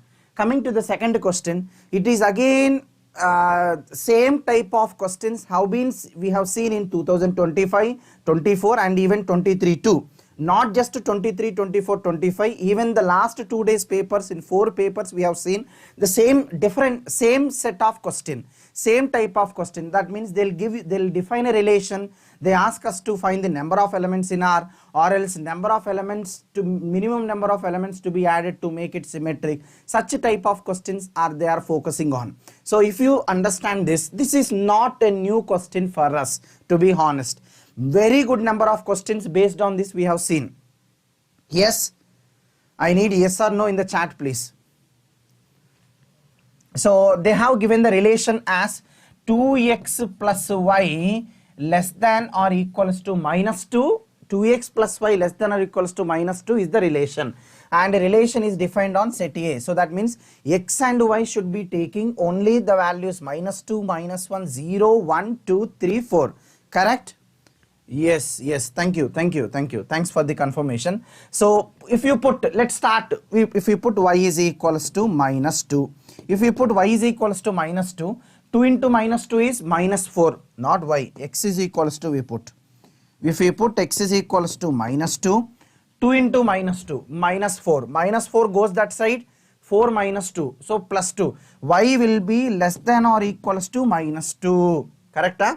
No, y will be less than or equals to plus 2. 4 minus 2 is 2. So what are all the values? Minus 2 comma minus 2 you get, minus 2 comma minus 1 will get, minus 2 comma 0 we get, minus 2 comma 1 we get, and minus 2 comma 2. How many elements? 1, 2, 3, 4, 5. 5 ordered pairs with x is equals to minus 2. Next, in the same way, we'll put x is equals to minus 1. If you put x is equals to minus 1, put x equals to minus 1, minus 2. 2 into minus 1 is minus 2. Minus 2 goes that side. Then y will be minus 2 goes that side, plus 2. 2 minus 2 is 0. So y less than or equals to 0. That means you will get minus 1 comma y less than or equals to 0 means minus 1 comma minus 2, minus 1 comma minus 1, and minus 1 comma 0. So only 3 elements here. Next x is equals to 0 if you take. If x is 0, friends, y is less than or equals to minus 2. Clearly y less than or equals to minus 2 means only minus 2. So 0 comma minus 2 will be the only one element. Now what they said, L is the number of elements in R. How many number of elements do we have in L? Do we have in this relation? 1, 2, 3, 4, 5, 6, 7, 8, 9. Only 9 elements we have here, correct? Therefore L is equals to 9. L is equals to 9. Okay? Clear? Next, M denotes the minimum number of elements to make it reflexive. What do you mean by reflexive? A relation is said to be reflexive if A comma A belongs to capital R for all A belongs to capital A. So that means every element should be related to itself.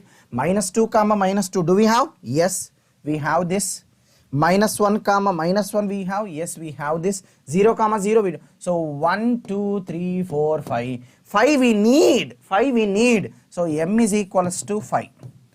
Minimum number of elements to be added in R. So M is equals to minimum number of elements to be added in R. So to make it symmetric, symmetric means A comma B will be checking. So we need this minus 2 comma minus 1, minus 1 comma minus 2. Minus 2, 0, 0 minus 2. Yes, we have. Minus 2, 1. Do we have 1 comma? So we need this. Minus 2 comma 2, 2 comma minus 2. We need this. We don't. Minus 1 comma 0. We need this. So 3 elements to be added. That means 3 elements to be added. Minus 2 comma 0. So n is equals to plus 3. So 9 plus 5, 14. 14 plus 3, 17 will be the answer. I hope you have understood. 6, 5, yes, 9 plus 5 plus 3. Answer is 17. I hope it is fine. Yeah? Very good, man. Very good. Thank you. Coming to the next question. I hope, see, the similar type of questions I remember personally how many times we did. Answer is 17. Good. Next question it is Bismillah. The next question, friends. Find the area. See guys, how many times we have seen such questions. Maximum of 2 functions. Maximum of sin x comma cos x. Maximum of sin x comma cos x. So just draw the graph of sin x and cos x. We'll see what happens. We'll see what happens. We'll see what happens. We'll see what happens now. Let me to differentiate sin x graph first. From where to where we have to write 0 to 3 pi by 2. So 0, let me pi by 2, pi and 3 pi by 2. So it is clearly yes, and sin 3 pi by 2 is minus 1. Yellow one is the graph of sin x graph. Okay. Next, let me take white one. White is the graph of cos x. Cos 0 is 1, cos pi by 2 is 0, cos pi is minus 1 and cos 3 pi by 2 is 0. Now what we are supposed to do, we have to take the function such that maximum of sin x comma cos x. Maximum means the upper one. So very clearly let me take pink and denote. So maximum means this one, from here to here it is this, and this, acha, till here it is same only, okay, and from here to here. So this is the graph, area bounded by this graph and x-axis. This is what we need. Okay, na? So it is so simple. Now let's find the points of intersection. Clearly it will be pi by 4 and this will be pi plus pi by 4, that is 5 pi by 4. Okay, so what will be the area, man? Capital A is equals to, from 0 to pi by 4, what is the area? This is cos x, no? So we have to integrate cos x dx plus 0 to pi by 4 it is. 0 to pi by 4. Next again from pi by 4 to pi we take. Pi by 4 to pi. Sir, why you can take till 3 pi by 5 pi by 4? No. No. Because see, from pi by 4 to pi by 5 pi by 4, though it is sin x, but the graph is lying above x-axis only from pi by 4 to 5 pi by 4 only. Okay. So we will be taking 5 pi by 4 to pi sin x dx plus, now you see friends, plus from 5 pi by 4 to, sorry, from pi to 5 pi by 4, the graph is sin x, but it lies below x-axis. So if you put modulus, you will get negative. That means minus sin x dx. Again from 5 pi by 4 to 3 pi by 2, it is cos x, but though it is as it is below x-axis, so we put minus cos x dx. So this is what we are supposed to integrate. If we integrated this, if we don't spam please, yes, if we integrate this, then we will be getting the result. So if you want me to integrate, I'll integrate then. It is simple integration. Integral cos x is plus sin x. So sin x from 0 to pi by 4, sin x from 0 to pi by 4. Next again integral cos x is minus, integral sin x is minus cos x from pi by 4 to plus 5. Again integral minus sin x is plus cos x. So cos x from pi to 5 pi by 4. Integral minus cos x is minus sin x. So put minus out. Sin x from 5 pi by 4 to 3 pi by 2. So is there anyone who can give the answer for this? Who can give the answer for this? Or do you want me to substitute and do? Now sin pi by 4 is root 2. Sorry, 1 by root 2 minus 0. Nothing to do here. Minus cos pi is minus 1. Minus 1 by root 2 plus cos 5 pi by 4. Cos 5 pi by 4 is second quadrant, no? Sorry. Third quadrant, no? In third quadrant our cos is negative. So minus 1 by root 2 minus of minus 1, which is plus 1. Next minus sin 3 pi by 2 is minus 1 and sin is again minus 1 by root 2. So minus of minus 1 by root 2 will be plus 1 by root 2. Now if you just simplify all this, what do we get? 1 by root 2 minus into minus 1 is plus 1. Again plus 1 by root 2 minus 1 by root 2 plus 1 minus 1 by root 2. So 1 by root 2's, all 1 by root 2's will get cancelled. Only we will be having plus 3 will be the. I don't see, you are also, if you can do, please do. If you can do, please do along with me. So the answer for this question is 3, not 3 pi. See 3 and 3 pi, again confusing part. A student who got the answer 3 also, they may think that array whole answer is in pi, no, answer may be in terms of 3 pi. So there are chances of putting 3 pi also. So before you mark a particular answer, please check twice. 2 seconds, check for it. Okay, very good. Next question. See again conic sections. There are two questions from first day in both the papers. Again 2 questions on second day both the papers. Today also you see two questions from conic sections. That too, they are just focusing on standard forms only. Actually, conic sections is vast. Vast means vast, but they are just focusing on standard forms. Ellipse and a line, hyperbola and a line, like that. So now if you see something, first understand the question. If any question from geometry has to be done only when you understood the question, okay? Now there is one ellipse, x square by 2 plus y square by 1 is equals to 1, and y is equals to x plus 1 intersects each other at A and B.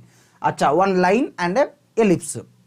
Now then angle AOB is equals to, so first we have to we have to draw that given diagram. If you can able to visualize, it will be so good. So let me draw an ellipse.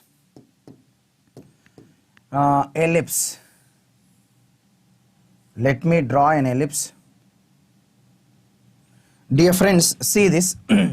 Ellipse means it is horizontal ellipse. So this will be root 2 comma 0 minus root 2 comma 0, 0 comma 1, 0 comma minus 1.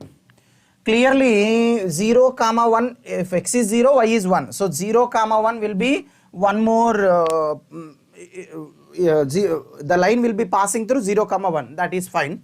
Another point we should know. For that, let's solve both, okay? Let's solve both of them. X square by 2 plus y square. But what is y? Y is x plus 1 whole square is equals to 1. So x square by 2 plus x plus 1 whole square is x square plus 2x plus 1 is equals to 1. 1 gets cancelled. You can even take x out. 1 by 2, sorry, not 1 by 2, x by 2, okay? X by 2 plus x plus 2 is equals to 0. Already x is 0 now, so leave it. X is 0, we have got it. Now x plus x by 2 is 3x by 2 is equals to minus 2. X is equals to minus 4 by 3. Where will be x minus 4 by 3, man? Somewhere here. When x is minus 4 by 3, what is y? Y is equals to 1 minus 4 by 3, which is minus 1 by 3. So minus 4 by 3 comma minus 1 by 3 is a point which lies in third quadrant. Let's say somewhere here, minus 4 by 3 comma minus 1 by 3. So we need one line which passes through these 2 points. Correct na? Our line is passing through these two like this. So this is the equation of y is equals to x plus 1. They said A, B, these are the 2 points. Let's take. Now what these asking? Angle AOB. Oh God. Angle AOB means, let me connect O and B. Dear friends, you can understand one thing. Clearly this angle is 90 na? Pi by 2. Yes. So if you can just find this angle, it's fine. Okay. See, if this point is minus 4 by 3 comma minus 1 by 3, so that means the distance from here to here is 4 by 3 units and the distance from here to here is 1 by 3 units. Correct, no? What will be tan theta in this case? Tan theta will be opposite over adjacent, that is 1 by 3 divided by 4 by 3. 1 by 3 divided by 4 by 3, which is equals to 1 by 4. Tan theta is equals to 1 by 4. Theta is equals to tan inverse of 1 by 4. So theta is tan inverse 1 by 4. Now we need this full angle, full angle. To need this full angle, how do we get the full angle? It is nothing but 90 plus theta. So pi by 2 plus tan inverse 1 by 4 is the correct answer. Actually there are more chances to ask a very difficult question from conic section, but they are not asking. Even I don't know why. Okay, so I hope you understood this. Next question. A question from determinants looks difficult, looks challenging, but when you when you expand it, it will be easy. Let's, instead of expanding cos alpha, cos beta, cos gamma, let me take some ABC. Okay, so 0 cos alpha is equals to, let me take as some A, this is some B, this is some C. Okay, so I'll get 0 A B, A 0 C, B C 0. This is equals to what they have given, 1AB, 1AC, A1C, BC1. Friends, if you just expand the determinant, okay, how do we expand the determinant? 0 into anything will be 0. So minus A into A minus A into minus A into 0 minus BC plus B into AC, B into AC. This is equals to 1 into 1 minus C square minus A into A minus A into A minus BC, next plus B into AC minus B, AC minus B. So look here friends, here it is ABC plus ABC 2ABC, and this is equals to 1 minus C square minus A square plus ABC plus ABC minus B square. ABC 2ABC and 2ABC gets cancelled. Clearly we have got A square plus B square plus C square is equals to 1. That means cos square alpha plus cos square beta plus cos square gamma is equals to 1. No, it's like a simple question only from the topic matrices and determinants. Okay, very simple question have been asked from the chapter matrices and determinants. Okay, na? Next we'll go with the next question. The only thing, if you see, imagine you are expanding by keeping the same terms cos alpha, cos beta, cos gamma. How lengthy it could be? It's not about lengthy, it's again it's hard for you to simplify because the terms writing cos alpha into cos alpha, cos beta minus cos gamma. So there itself majority of the students get low to simplify such expression. So but instead of that we have plan B. If you put cos alpha as some small terms as ABC, there are more chances for us to get accurate result. Okay. So here comes the beauty of maths, friends. Here comes the, I hope you know what is this, guys. King's rule. King's rule. I used to shout in the class. I remember each time I have taken this class, when if a question from definite integration, there are more chances to ask from King's rule only. I used to shout in the class. I used to feel that excitement even now. King's rule, King's rule, King's rule. The beauty of maths it is. So this question, how do you know that it is King's rule first? See, pi by 24 plus 5 pi by 24, which is 6 pi by 24, which is pi by 4. Pi by 4, here 2 into x. 2x will be pi by 2. Yes, Karthik's rule. Thank you so much. You used to call it as Karthik's rule. I used to call it as King's rule, but no different. Karthik can also be a king. So now, look at this expression. First, take the given expression as I is equals to pi by 24 to 5 pi by 24 or directly, see, I am taking here itself. Let's take I is equals to this one. So if I apply King's rule by KR, if I apply King's rule, see, what do you mean by King's rule? I is equals to the same pi by 24 to 5 pi by 24 tan 2x. See, tan of a plus b minus x. A plus b minus x means 2 into this one, which is pi by 4 minus x. So 2 into pi by 4 is pi by 2 minus 2x. Tan pi by 2 minus 2x is cot 2x. So this we can write it as cot 2x. But root cot 2x we can write it as 1 by root tan x. So when we take LCM, we will be getting the same 1 plus root over tan 2x. But root tan 2x goes to the numerator. This is what the beauty of King's rule. This is equation 1, equation 2. If I add 1 and 2, then I'll get 2y is equals to pi by 24 to 5 pi by 24. See, this plus this will get cancelled, 5 by which is 1 dx, and integral 1 dx is x, that is equals to just difference of the limits, 5 pi by 24 minus pi by 24, which is 4 pi by 24.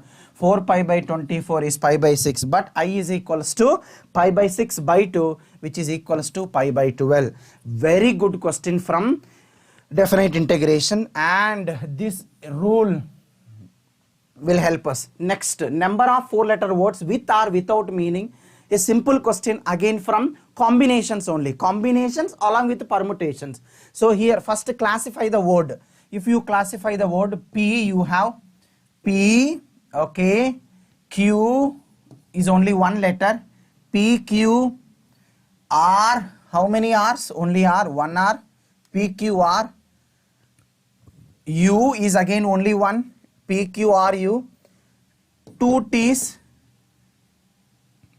2 V's, but 3 S, correct na? 1, 2, 3, 4, 5, 6, 7, 8, 9, 10, 11. 1, 2, 3, 4, 5, 6, 7, 8, 9, 10, 11. So there are total, last question answer is option 2. No. I 2i is equals to pi by 6, I is equals to pi by 6 by 2, which is pi by 12. Okay, pi by 6 by 2, which will be pi by 12. Okay. Next question. Coming to permutation, see they are asking number of 4-letter words either with or without meaning. With or without meaning. With or without meaning means, as when we take about when we don't have distinct letters, we have to take cases. 4-letter word can be like, see, all letters can be distinct. A 4-letter can be like this, all letters can be distinct. Case 1. If all are distinct, how many distinct letters do we have? 1, 2, 3, 4, 5, 6, 7. We have only 7 distinct letters. Out of 7 distinct letters, we take 4 letters, 7C4, okay? And the selected 4 letters can be arranged themselves in 4 factorial. So this is case 1, when all the 4 letters are distinct. Number 2, when 2 letters are same, other 2 are distinct, like this, A, B, C. Now how many 2 same letters we have? It can be 2 T's, 2 V's or 2 A's, correct? So there are 3 such pairs. Among 3 such pairs, we'll take one pair, 3C1, okay? So there 2 T, 2, 1, 2, 3. There are 3 pairs. Among 3 pairs, we'll take one pair, 3C1. Now we have already got 2 letters. Now let's say we have got 2 S. Now from the remaining distinct letters, we have to select 2 more. How many remaining distinct letters? 1, 2, 3, 4, 5, 6. From the remaining 6 distinct letters, we have to take 2. Now total we will be having 4 letters. So 4 letters can be arranged themselves in 4 factorial. But in that there are 2 alike letters. So 4 factorial by 2 factorial. Next, third case is 2 A's, 2 B's. That means 2, again 2 alike, 2 of one category, 2 of another category. So there are same again total 3 pairs. In that 3 pairs, we will select 2 pairs. Okay, when we select 2 pairs, we will be getting 4 letters with us. Selected 4 letters can be arranged in 4 factorial divided by 2 factorial into 2 factorial. Next question option, that means case 4. Case 4, there are also chances of 3 alike letters B. So if there are 3 alike and B, there is only one 3 alike group, that is selecting that 1C1, and the remaining should be distinct. 1, 2, 3, 4, 5, 6 into 6C1. We have got 4 letters. 4 letters can themselves be arranged in 4 factorial divided by 3 factorial. So if you add all these cases, you will be getting the answer. Please do the answer on your own. Okay, I do not wish to waste the time in calculation. Okay, next part. If you observe, this is a simple question from binomial theorem just by using the properties of binomial coefficients. Look here, ma. If you see the general term, you see NCR divided by R plus 1 we have, correct? This is right, NCR. Let's write R plus 1 here. We do one thing, multiply and divide with n plus 1. Multiply and divide with n plus 1. If you multiply and divide with n plus 1, what is this? N plus 1 by R plus 1 into NCR is nothing but 1 by n plus 1 into n plus 1 CR plus 1. So this expression, now each expression we can write it as 1 by n plus 1 means 1 by 101 can be taken for all common. This we can write it as 101 CR plus 1 is. This is 51, 101 C 52, 101 C 53 and so on, 101 C 101. Dear friends, sum of binomial coefficients is 2 power n. from NC0 to NCN, sum of binomial coefficients is 2 power n. There are exactly half of them. See, from 0 to 101, 0 to 50 were not there, 51 to 100, 101 are there. That means exactly half of them. So 1 by 101, total is 2 power 101, but only half the terms were there by 2. So this is nothing but 2 power 100 divided by 101 is the answer. 2 power 100 by 101. Next question. This is a question from complex numbers. I am pretty sure that majority of the students has left this, but even then it's okay to solve. If you just take this 2 common and divide by 2, see 3 by 2 less than or equals to modulus of z plus 3 by 2 plus 3 by 2 I less than or equals to 7 by 2. That means, dear friends, 3 by 2 less than or equals to modulus of z minus of this, we can write it as minus 3 by 2 minus 3 by 2 I less than or equals to 7 by 2 means this represents a circle with minimum radius 3 by 2 and maximum radius 7 by 2. Minimum radius 3 by 2, maximum radius 7 by 2. Okay. Now the given expansion, if you see, modulus of z plus 5 by 2 plus 3 by 2 plus 5 by 2 plus 3 by 2 I, correct? This, what is the range of this one, they are asking. If you observe something here, this we can write it as modulus of z minus 5 by 2. So I write this as minus 3 by 2 I, one more minus 1, so that I'll get my minus 5 by 2. So this is already, this expression is already from 3 by 2 to 7 by 2, correct? Whole minus 1. That means maximum value will be for 7 by 2 you add 1, and minimum value will be for 3 by 2 you subtract 1. For 3 by 2 you subtract 1. So that will be now, 2 1 ja 2, 1 by 2 here, this is 9 by 2.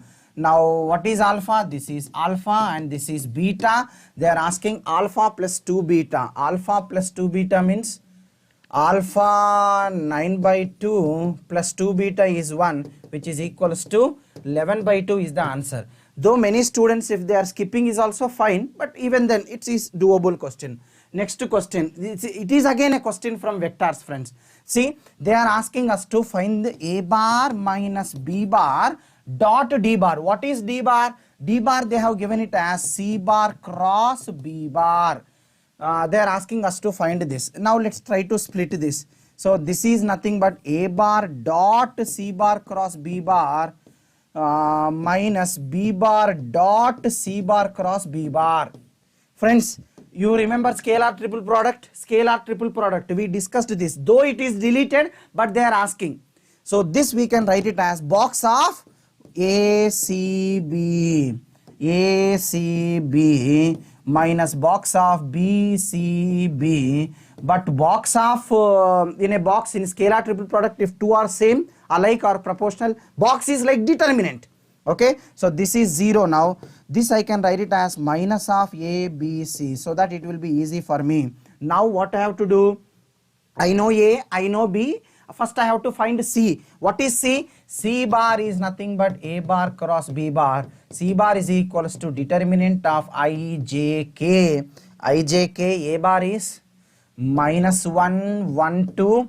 And b bar is 2 minus 1 plus 1. Therefore c bar is equals to 1 plus 2 3i minus j into minus 1 minus 4 minus 5j plus 1 minus 2 minus k. So 3i plus 5j minus k.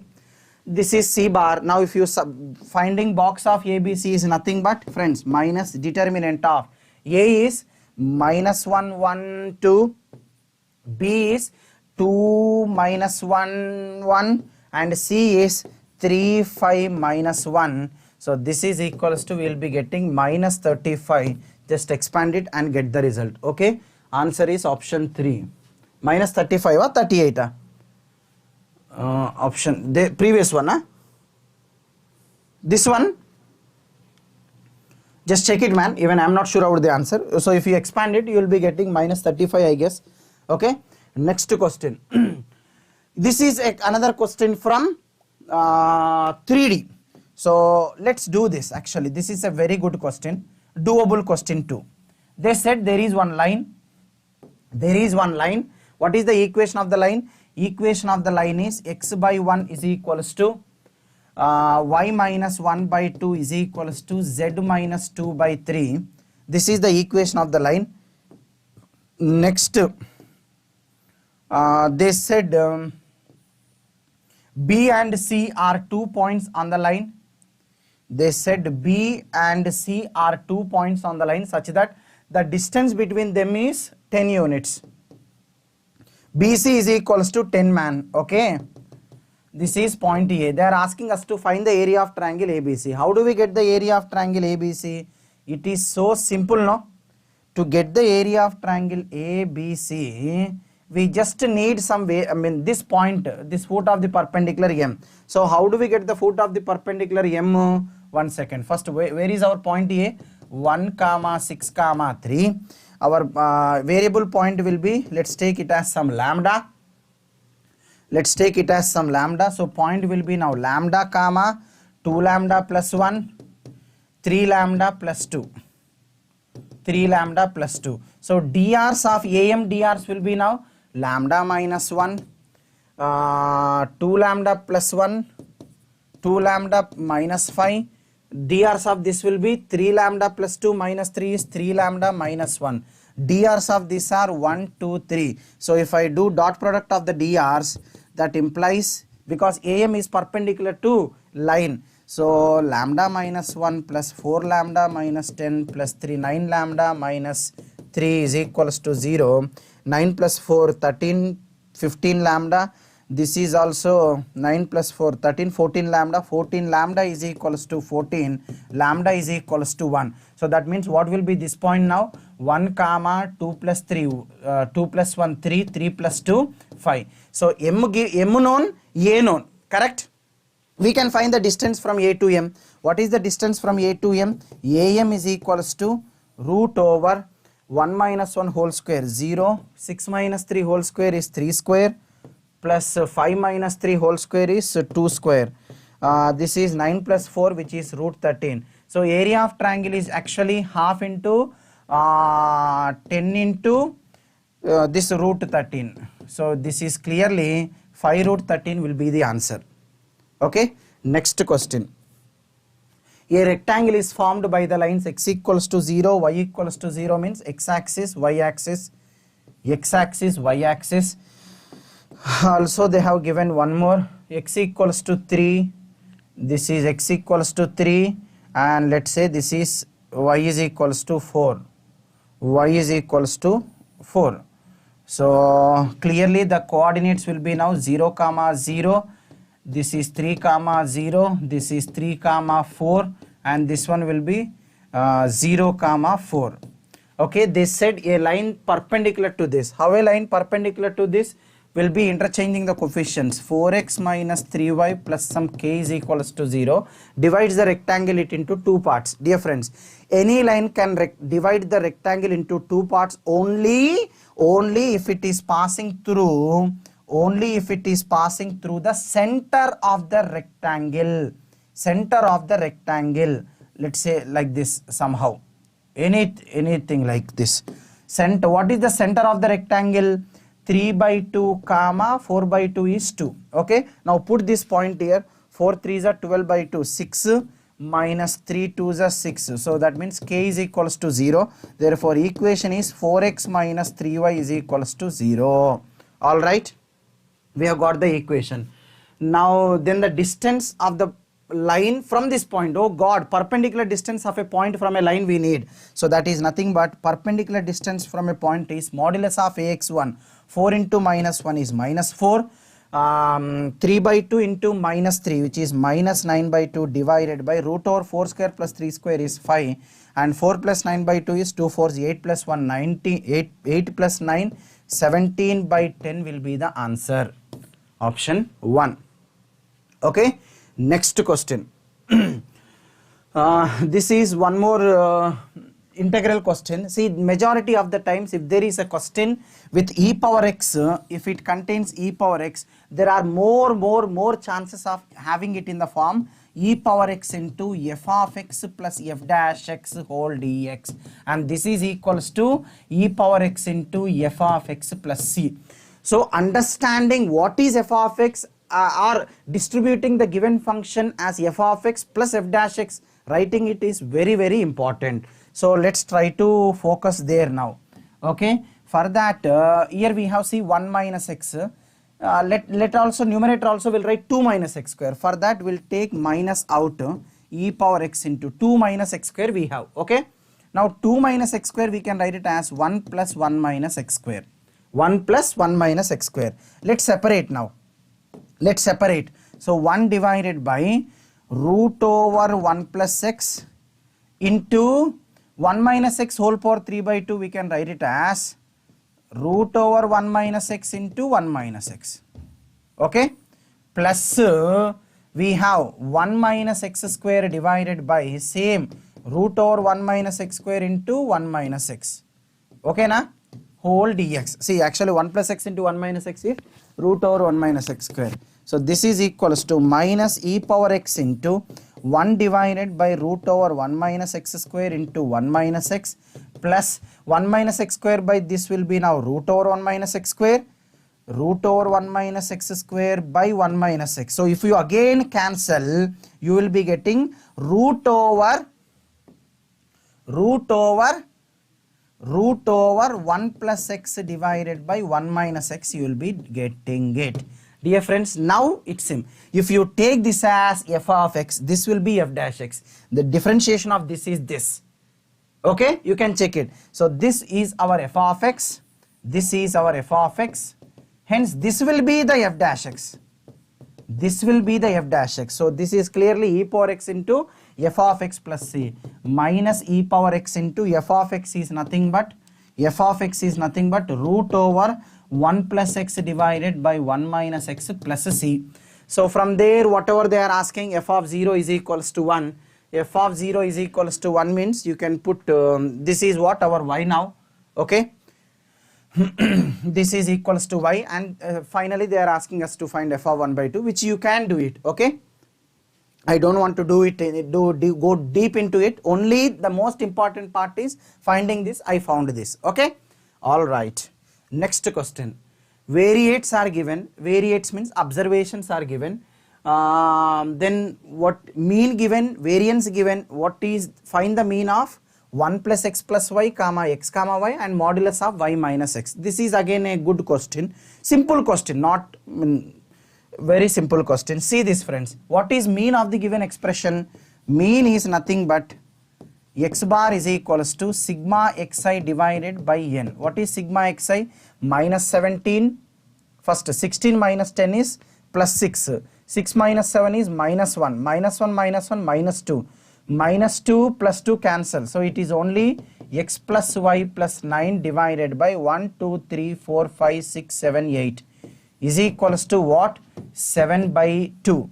2 1s are 2 4s are 7 4s are 28. 28 minus 9 will be 19. So from here you have got x plus y is equals to 19. Okay na? Next variance. What is variance? Variance is equals to sigma xi square divided by n minus x bar the whole square. So what they have given, 293 divided by 4 is equals to sigma xi square means nothing but 100 plus 49. 100 plus 49. 49 plus 1. So this will be now 150. This is clearly 150 plus x square plus y square. 2 square is 4. 4 plus 81. 4 plus 81 is 85. 85 plus 16 square is 256. So here we will be getting 6 plus 5 11. 9 plus 5 14. 341 plus 341 divided by how many observations? 8 minus x bar whole square means 49 by 4. This they have given it as 293. If you simplify, dear friends, you will get x square plus y square is equals to 193. X square plus y square 193 and x plus y 19 means only possibility if you, if you put y is equals to 19 minus x and solve, you will be getting x is equals to 12, y is equals to 7. Whatever it is, either if x is greater than y, 12, 7. X less than y, 7, 12. Now they are asking mean of this expression. So what is the mean of this? 1 plus x plus y means 12 plus 7. 19, 20 comma x comma y means 12 comma 7 comma modulus. What is the difference between 12 and 7? 5. 12 and 7 is 12 minus 7 is equals to 3 plus 2, 5. So we have to find the mean of this. What is mean of this? Sum of the observations. 7 plus 5 is 13. 12 minus 7 is 3 plus 2, 5, correct. So 20, 32, 32, 39, 44 divided by 4, which is equals to 11 is the answer. Okay. Here only solving x and y is something important. Little see, statistics itself is calculation part. Next question.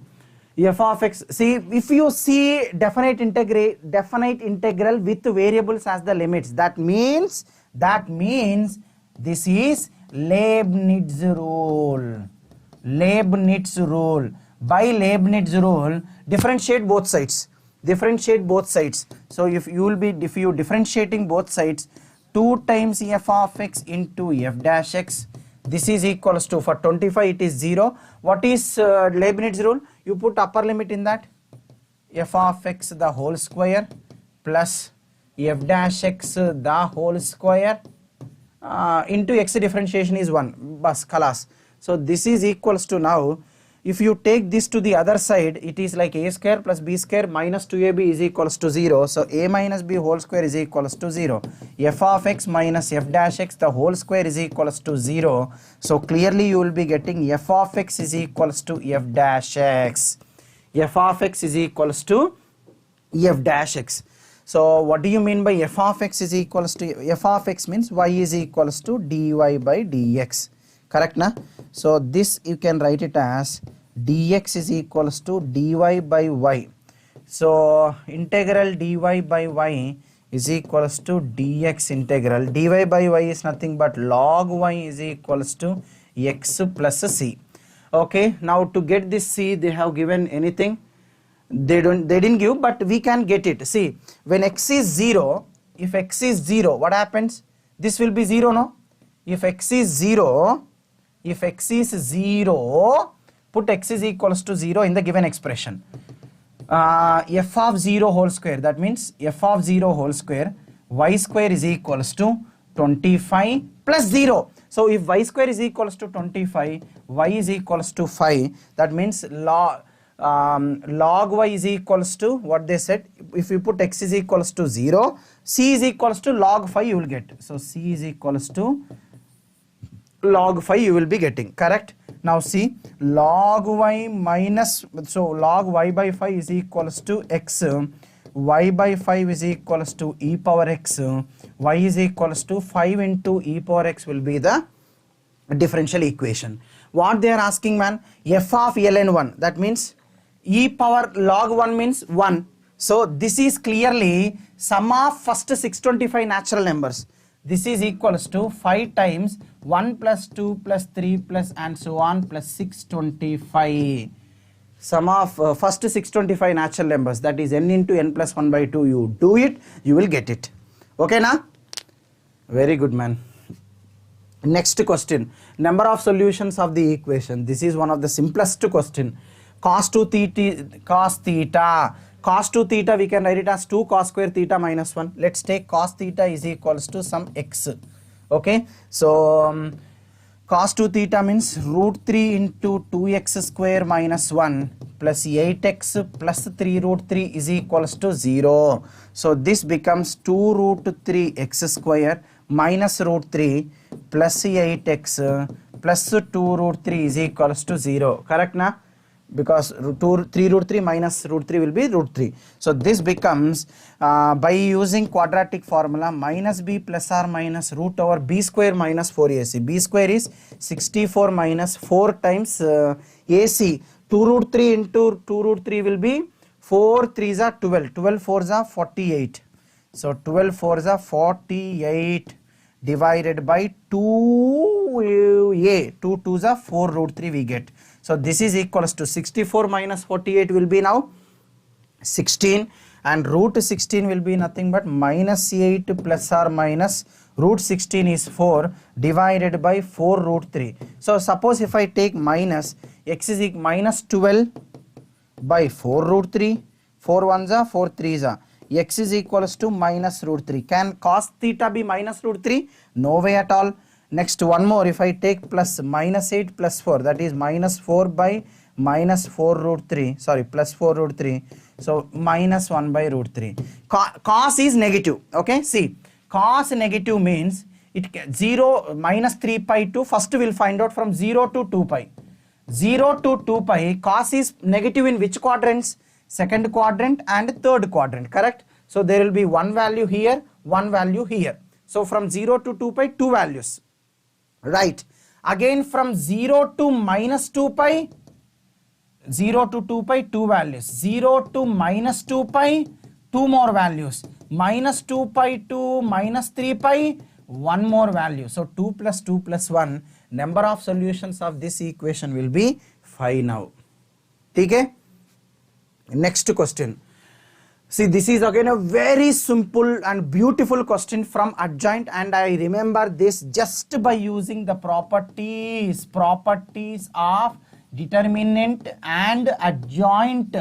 We can solve this question, and many times we did this, many times. Now just focus on bringing every constant out. 2 is here now. If 2 comes here, it will be 2 square. 2 square is here now. If 2 square comes here, 2 square whole square, which is 2 power 4. Now both should be coming here. If both comes here, that will be 3 square into 2 power 4 whole square is 2 power 8. That means if both come out, 3 square whole cube, which is 3 power 6, 3 power 6 into 2 power 8 whole cube, which is 2 power 24. Oh gaya. Now there is no constants at all. All right. Determinant of adjoint means, what is determinant of adjoint of adjoint? That is determinant of this, whatever inside, a square into adjoint of a whole to the power n minus 1 whole square. N is 3 here, 3 minus 1 is 2, 2 square means 4. Now, right, all right, okay, this we can write it as 3 power 6 into 2 power 24 into determinant of a square into, what is determinant of adjoint a? Determinant of adjoint is det a power n minus 1, again determinant of a square only. So this is nothing but det a whole power 4, det a whole power 4, again whole power 4. So 4 4s are 16. Now 3 power 6 into 2 power 4 into, total det a power 16 means, what is det a? Det a is 6, 6 is 2 power, so 2 power 16 into 3 power 16. Finally we will get 2 power 3 power 16 plus 6 is 22, and 2 power 24, no? This is 24. 16 plus 24 will be 40. So 16 plus 24 is 40. They are asking 2 power m. So m is equals to 40, n is equals to 22, m plus n is nothing at 62 is the answer, friends. Simplest question where we can do less than 2 minutes, pakka. But we have to be very accurate. Next, log 5 so and so, it is domain is m comma n, then what is the value of so and so? It is again a good question and simplest question. See, this should be, whole should be greater than 0. Next, this should, if 3 goes that side, 3 power 0 is 1.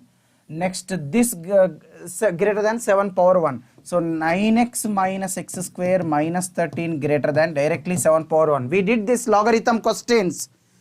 Now bring this side, 9x minus x square minus 20 greater than 0, multiplying x square minus 9x plus 20 less than 0, x minus 4 into x minus 5 less than 0, x belongs to 4 comma 5, x belongs to 4 comma 5. Now that means m is equals to 4, n is equals to 5. What they are asking, see, logarithm domain they have related to hyperbola. So what they said, the eccentricity is n by 3. So what is eccentricity generally? root over 1 plus b square by a square, which is nothing but c by a. Anything is fine. Now n is 5. 5 by 3, that means 25 by 9 is minus 1 is equals to b square by a square. So 16 by 9 is equals to b square by a square. Okay, let this be this one. Next, length of the lattice rectum. It is lattice, not lotus. So what is length of the lattice rectum? It is directly 2b square by a, and that is equals to 8m. What is this 8m, ra? 8m. What is 8m? 8m. 8 4s are 32. 32 divided by 3. 2 1s are 2 16s are. B square by a is equals to 16 by 3. B square is equals to 16a by 3. Now just 1 second. 16 by 9 into is equals to 1 by a square into what is b square by, see, b square is 16a divided by 3. A cancel, 16 also cancel. So a is equals to clearly 3. If a is 3, b will be 4. They are asking b square minus a square, 16 minus 9. So the answer is 16 minus 9. What is 16 minus 9? 7 is the answer, friends. Simple question. Next question. In the expression 1 plus x square wholes, among all the questions, this is the only lengthiest question. Same even in day 1 also, day 1, day 2 also, we have seen questions based on the same way. One question from binomial theorem which is lengthiest, the values of a, b, c. This is also something like that. Okay. They said, but here unknown is only n. But in the previous day question, unknown, there are 3 unknowns, a, b, c. They will get 3 equations, we have to solve 3 unknowns. But here only 1 unknown. So 1 plus x square whole square is nothing but when you expand this, you will be getting it as a square plus b square plus 2ab whole into 1 plus x whole power n. So this we can write it as 1 plus x whole power n plus 2x square into 1 plus x whole power n plus x power 4 into 1 plus x whole power n. Alright. So dear friends, now if you see what is the coefficient of x square and x cube. Coefficient of x is nothing but coefficient of x is, here it is only x means nothing but nc1 is the coefficient of x here. Here you won't get any coefficient of x here also because already it has been multiplied, only nc1 which is nothing but n directly. Now what is coefficient of x square? Coefficient of x square, here you will get it as nc2. Here 2 into, it should be multiplied with a constant 2 nc0. There you won't get at all. So nc2 is n into n minus 1 by 2 plus 2. Next, coefficient of x cube. Coefficient of x cube is nc3. nc3 means cubic equation. That's the only lengthiest thing here. nc3 plus it should be multiplied with nc1. nc1 is n and this is equals to n into n minus 1 into n minus 2 divided by 6 plus 2n. Dear friends, they said they are in AP. If they are in AP, twice the middle term, that is 2 times of this, 2 times of n into n minus 1 by 2 plus 2 should be equals to sum of these two, n plus 2n, that is 3n plus n into n minus 1 into n minus 2 divided by 6. Okay, so if you multiply with 2, you will get n into n minus 1 plus 4 is equals to 3n plus n times n minus 1 into n minus 2 by 6. You know, just if you simplify more, you will be getting a cubic equation. There is no direct method to solve roots of the cubic equation. What do? We will be using trial and error. By trial and error, if you see, you will be getting n is equals to 2, 3, 4 as the roots. But n is equals to 2 cannot satisfy because already we have nc3. nc3 is not defined if n is equals to 2. So only 3 and 4 will be the answers for n, friends. Only n is equals to 3, 4. So they are asking sum of all the possible values n greater than or equals to 3, they said. So 3 plus 4, answer will be 7 for this particular question. So dear friends, in this question I tried my best to solve all the 23 questions. I didn't get 2 questions. One is from probability, the other can be from limits or continuity differentiability maybe. 23 questions I have solved in this session. All the 23 questions, if I say, like, to be honest, there is no question from these 23 which I didn't discuss in the class, or similar to these questions or even the same questions we have discussed in the session itself. Okay, keep preparing and do your best. All the very best.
Yes. Hi everyone.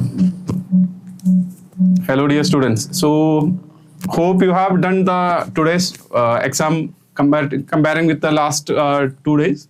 Today's also the question was the same like that one. We hope you have done comparatively well. Yes. So like today's question, when you analyze the whole question comparing with the previous one, the areas and all, I think it's similar areas. But questions difficulty are level getting little bit they increased little bit. Like difficulty level question number. Okay, that based on the difficulty level question number. When you compare, more questions came this time. Overall, all type questions are there. Yeah. Easy type questions are there, average level and hard level. Yeah. All categories they. But still now they are sticking on the same areas. Yes. Area is same. But today's students and all, I think they have benefited actually because they got the area and so many samples they are getting this year, and that's what we told in the beginning. Like comparing with the previous year exam, previous day's exam, today's exam, you can guess the question like actually. So from which all areas it will come and all.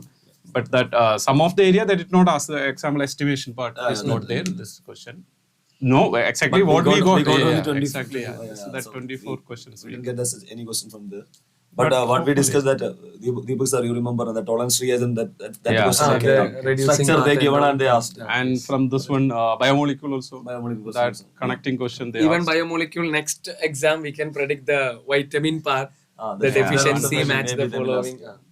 Mostly they are not asking a direct questions here. There are other links are there. So even if you don't know one concept, through the other link we can able to connect with the concepts. No issues. But strong fundamentals should be there. That's the thing. Yes. Okay. I think we can move to the next We can question. directly go to the questions. Okay. Yes. See, question number 1. The first question. See, again the stoichiometry and limiting reagent type 1 question they asked. Here, see. 25 ml 0.1 molar barium hydroxide react completely. Yeah, so we can write the equation anyway. Every stoichiometry and this limiting reagent one question that is sure every question paper they are asking. Completely with HCl, find the weight of HCl. So comparatively an easy one. So what we can do is here barium hydroxide value they gave 25 ml 0.1 molar and milligram only they are asking. So what we can do is they are asking completely reactive with HCl. So here we can take like 1 mole requires 2 mole. So if you are taking millimole, we can write like 25 into 0.1. Okay. So we will be getting this one 2.5. So 2.5 millimoles. So millimole is equal to 5 millimole. Okay, 5 millimole of HCl because 1 require 2, so 2.5 require 5 millimole. So they are asking the mass. I think find the weight of HCl. So it's equal to 5 millimole into 36.5 is the weight of because HCl is equal to 36.5. So 5 into 36.5 we have to multiply. So the value will be integer 182, right? 182.5. 5 will be getting. So 182.5 means you have to write the whole number integer because there is no option this one. So it will be 183. Okay, this is in gram. Okay, so this is milligram. So milligram. Yeah. So it's very clear the basic stoichiometry type questions. 1 mole barium hydroxide reacting with 2 mole HCl. So if 2.5 millimole is there, mean 5 mole, 5 into 36.5. Every question paper, that type. It's not that tough, but still the question based on the stoichiometry type is there. Questions. So stoichiometry and limiting reagent questions are repeatedly. Now only one thing is milligram, millimoles they are giving. I mean milligram they are asking. So ml only we are taking directly. So we can find out millimole instead of moles. Right. That's it. And then no need to come back again into milligram. So what we are multiplying, you will get it in a milligram directly. Okay. Yes, sir. We will go to the next one. Hope you get this one. Okay. Next question. They are sending the answer. Yeah, correct. Already. Okay, good. Okay. People are sending answers. It's fine. Okay. See again. Yeah. From the kinetics chapter related to almost I think direct last question. Yeah. Yesterday's it was first order. I think they asked. Here it is zero order is mentioned. Yeah. So zero order reaction AB reversibly gives A plus B. The graph is given for the decomposition of AB. So T half they are asking to calculate. So if you want to find the T half, you know that one, you need to find out the K. So K value can be calculated as K is equal to R0 minus concentration of R divided by T. Time. So here R0 means when time T is equal to 0, you have 0.6. So we can substitute is equal to 0.6 minus a time if you are taking 100, then it is 0.55 will come divided by 100. So it's equal to 0.05 divided by, so into 10 power minus 2 we can write. So it's equal to 5 into 10 power minus 4 we can write. Okay. So then we have to substitute into the T half equation. So T half is equal to R0 by 2K. This one R0 divided by 2K. So we will substitute is equal to 0.6 divided by 2 into 5 into 10 power minus 4. So it's equal to, we can write like this one. This will be 10 power minus 3. So it's equal to 6 into 10 power 2 will be. so it means 600. But 600 600 seconds we are getting, I think, right? 600 minute. Yeah, because this is second. So they are second. asking in minute. Minute. Divided by 60. Divide by 60. It is equal to 10. Yeah, 10 minutes. Minute. Correct. Yeah. So answer is 10 minutes. Comparatively and easy, above average only, but from the graph only you have to take the value. Yes. Other than that, there is no extra thing or exceptional thing or anything you can find it. So, but And numerical one. Even question. from the chemical kinetics, the activation energy related questions also Yeah. can be expected. Every The EA2 minus EA1 type T1, questions. T2, Okay. K1, K2, and the activation energy related comparison questions Even also tough, can be yeah, expected. tough question also they asked from this one, that number of half-lives period related and all, but this is comparatively an easy one. Right. Okay. Okay. So shall we go to the next Yes, one? next sir? question. Yeah. The following change. See, for the following. Okay, you can do this. Okay. So they given H2O liquid. Initially, H2O is in liquid form and it is at 5 degrees Celsius. When it's converted to H2O gas at 100 degrees Celsius. But you have to understand one thing, H2O at 100 degrees Celsius, first of all, it converted to H2O liquid state at 100 degree. Then what it's converted to H2O gaseous state. So The transformation, first and second you have to keep in mind, that's it. mostly thermodynamic sign convention questions are very common. No, nothing to calculate actually, Right. the sign only they Sign are only. asking. So definitely heat is absorbing. No doubt from liquid to this one, gas it's going. Okay, definitely heat will be absorbed. So heat absorbed means, Q is equal to positive sign. No doubt, heat is absorbed. Endothermic one. After that, W, work done means you know that one, this one W work done is equal to, you know that one, Q plus W is equal to, delta U equation when you are rearranging, that you can find out. But here work done is, you know that one, the system is Expanding. So it's it's a done by liquid- system. Liquid is converted to gas. Of course, you know always that it's expansion of gases. Expansion of gases means what? Normally work is done Yeah, by the system. By the So system is, means it's equal to negative. negative value will be. Yeah. And delta U, internal energy changes. Of course, internal energy of a gas is what? More than that a one. liquid one. So of course, when liquid changes to gas mean internal energy is also equal to increases. positive. expansion is equal to expansion means the work done by that one. Expansion means more gas will come. Definitely internal energy will be positive. Option 3 will be the answer. Q is Right. positive, W is equal to negative. Yeah, correct. Delta is equal. Next one. Shall we go to? For a given reaction, Kp is equal to 9, right? The Kc is not that. Kp is given in terms of pressure and equation also given. Total pressure is given √3. Find the value of 7 alpha square. Basically, we need to calculate alpha square. Alpha square you can find out. From that one you can figure it out the alpha square. So here what you need to do is you can write the Kp expression first. Kp is equal to, this one is equal to pressure of N2 raised to 1 by 2 into pressure of H2 raised to 3 by 2 by then whole pressure by of pressure of NH3. NH3 will. Yes.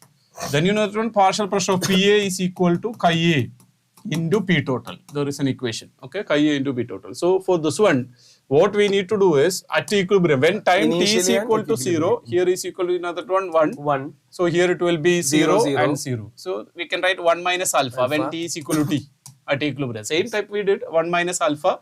Here is equal to alpha by 2. Here it is equal to 3 by 2. 3 by 2 alpha. Okay, this one.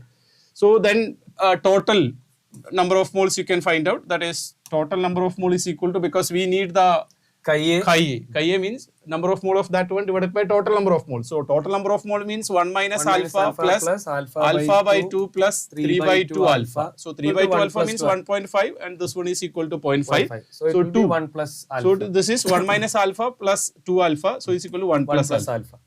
Okay. So total is what? 1 plus alpha. Total number of mole is equal to 1 plus alpha. So you can substitute. So P of N2 will be, N2 is equal to, you know that one. It will be giving alpha by 2 whole divided by 1 plus alpha whole raised to into, into P total. So P total raised to 1 by 2. Then next will be this one 3 by 2 alpha whole divided by 1 plus alpha into P total all raised to 3 by 2. 3 by 2 will come. Then Divided by this one pressure will of come. NH3 is 1 minus alpha. 1 minus alpha into P. Into P By 1 plus alpha. Divided by 1 plus alpha will come. 1 plus alpha will come. So this one we have to solve that. See, this one when you solve, the value can be written as, here we can write, see, 1 plus alpha divided by 1 alpha by 2 divided by 1 plus alpha is there into Pt whole raised to 1 by 2.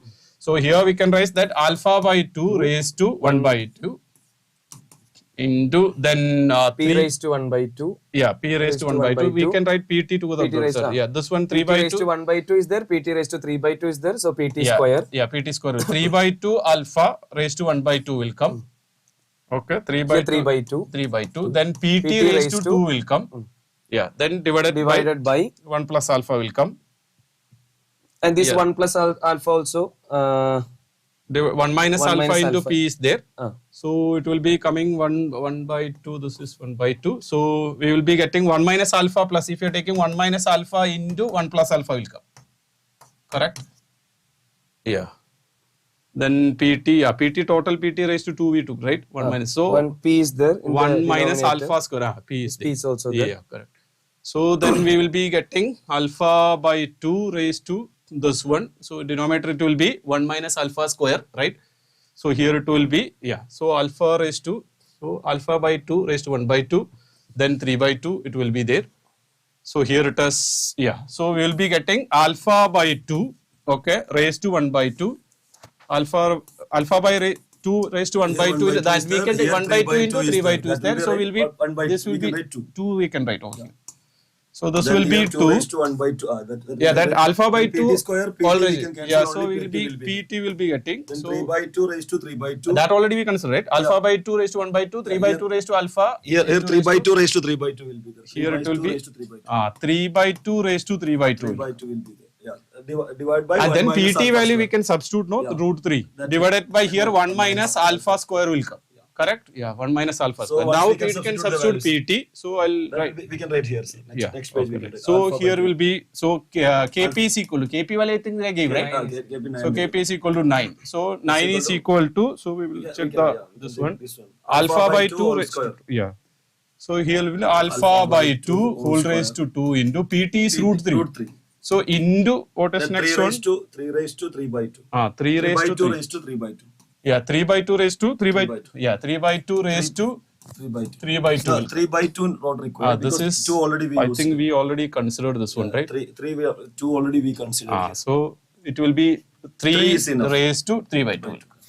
So divided by denominator we minus have 1 alpha minus square. alpha square is this. So 1 minus alpha square if you take, you know that one, this one, this one will be 3 into. because root 3 into 3 by 2. 3 raised to 3 by 2. So 3 square will I come. can cancel. Yeah, so 9 is equal to alpha by 2 whole raised to 2 into 9 will come. Divided by 1 minus alpha square will come. So this one. So is equal to 1 minus alpha square is equal to, you can write 1 minus alpha square is equal to alpha by 2 raised to 2. That means 1 minus alpha square Yeah, that is easy. equal to alpha square by 4. By 4, yeah. So Which means, that will be yeah. So it's easy, no? So 1 minus alpha square is equal to alpha square by only we have 4. to So find. we will be getting 1 minus. This one This is one, equal yeah. to, we So- can write alpha square by 4 minus alpha So 1 is square. equal, yeah, that is So easy. that's equal to. So we'll be getting, yeah. We'll get the value. Alpha square is equal to, that value is equal to, what is coming? It's equal to 5 by 4 will come. 5 by 4 will come in, right? So it will be 5 by 4.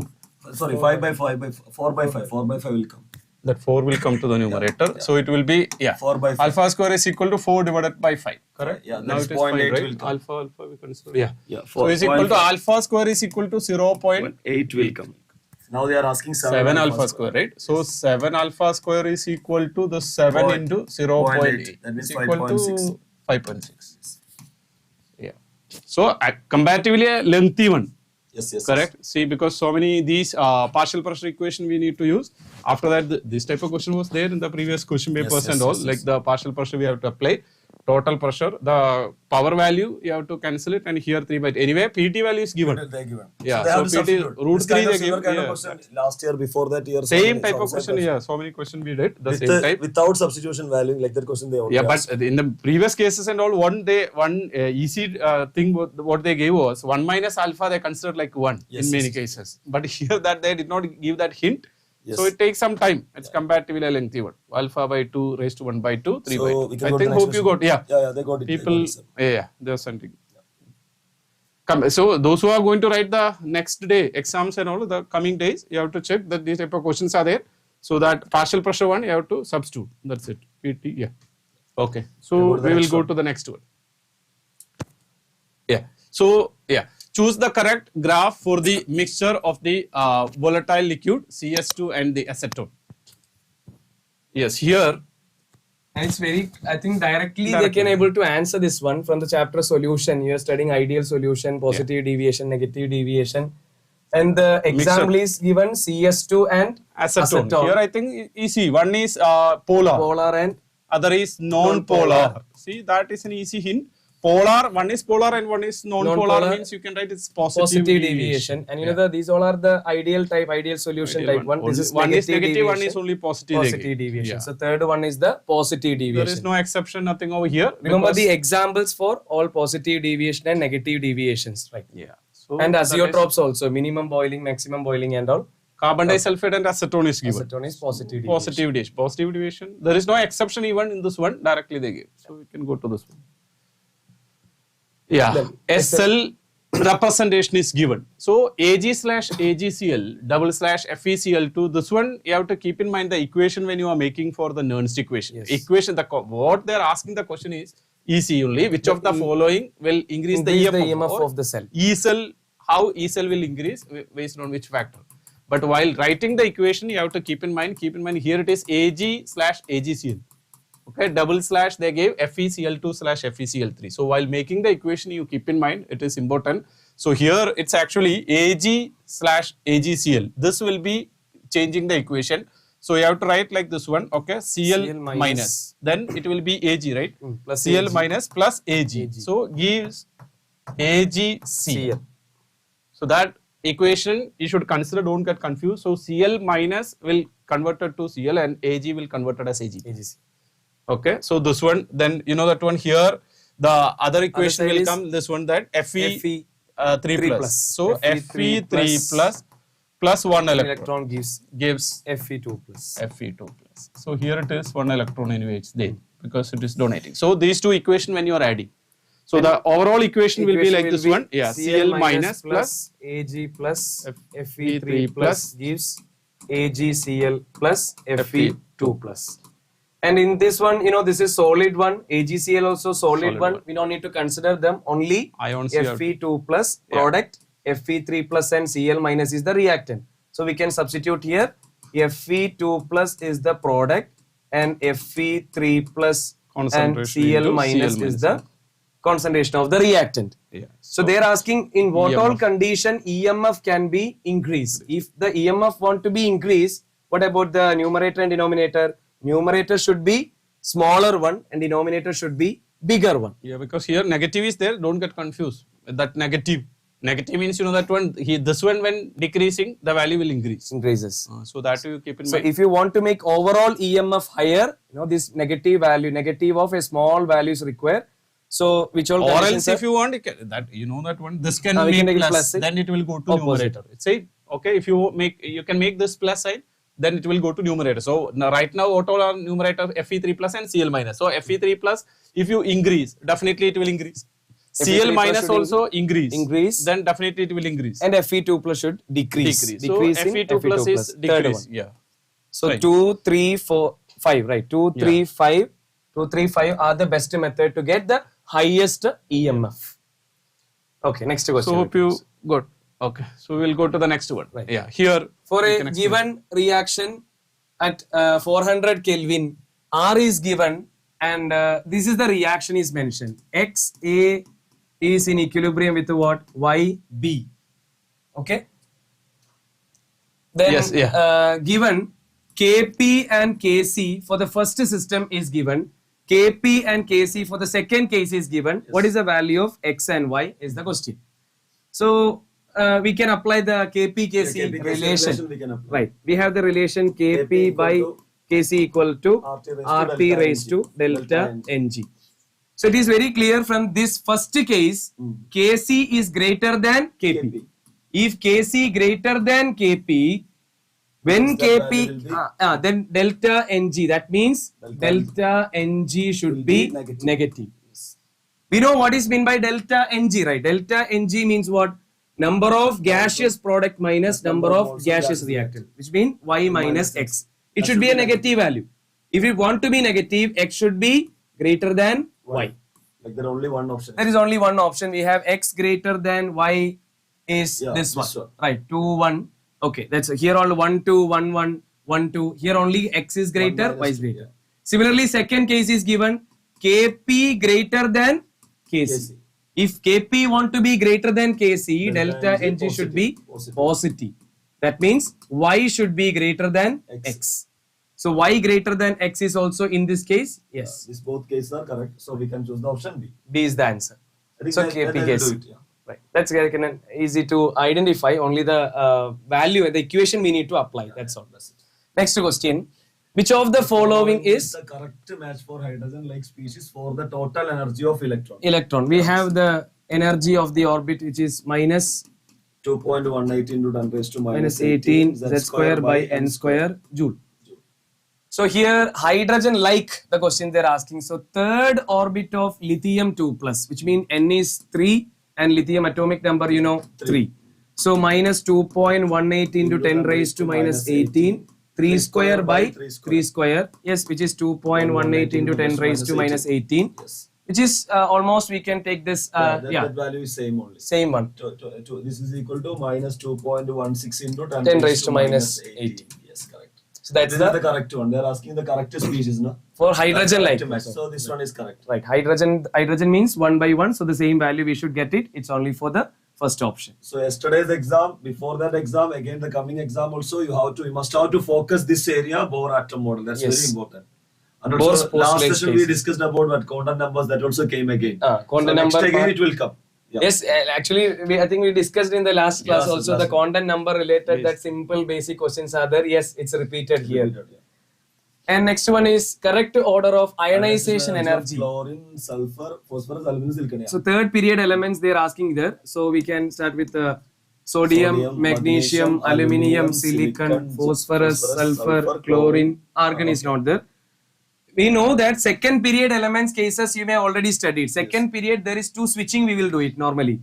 So like beryllium, that cases on we can start with beryllium, boron, carbon, nitrogen, oxygen, sulfur, oxygen, fluorine.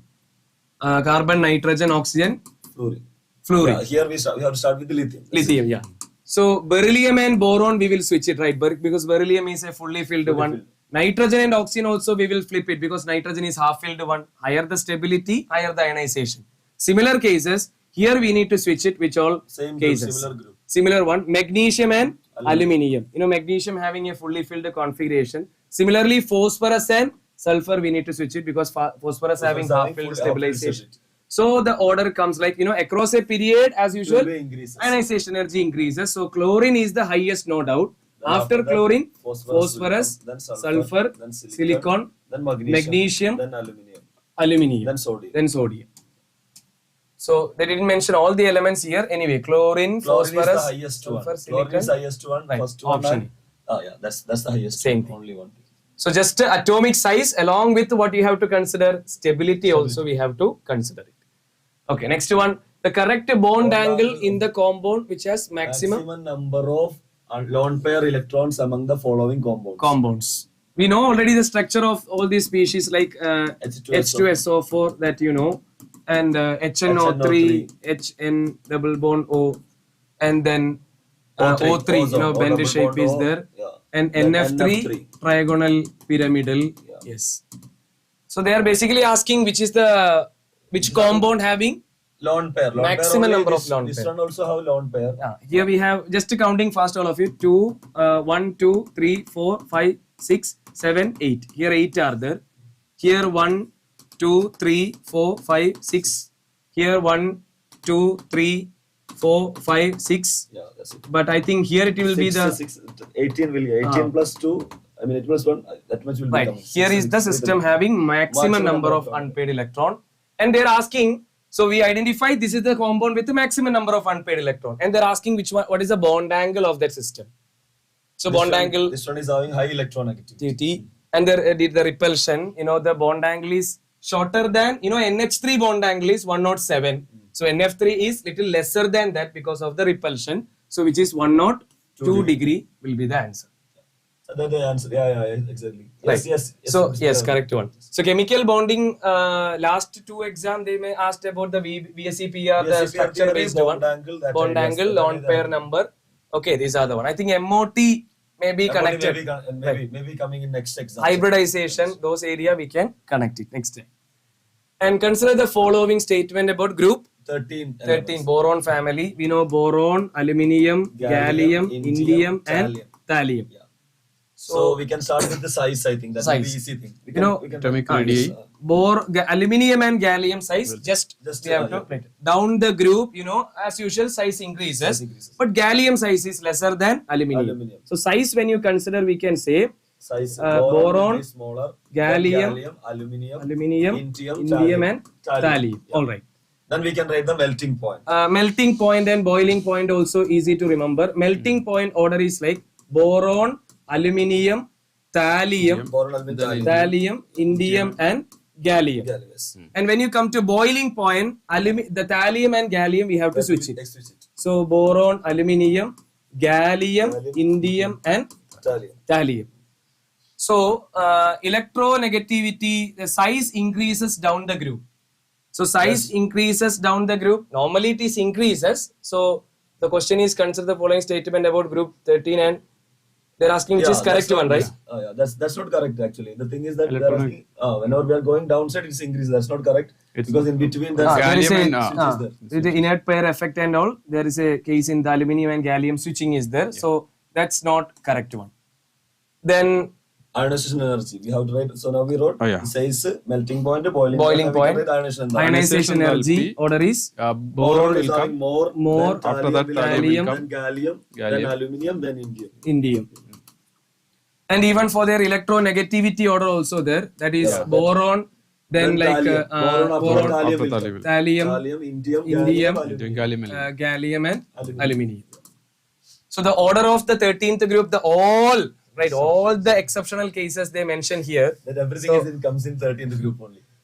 Okay, so the electronegativity, that's also not correct one. Ionization energy, there is a mistake. D is correct. Boiling point and melting point. Is maximum.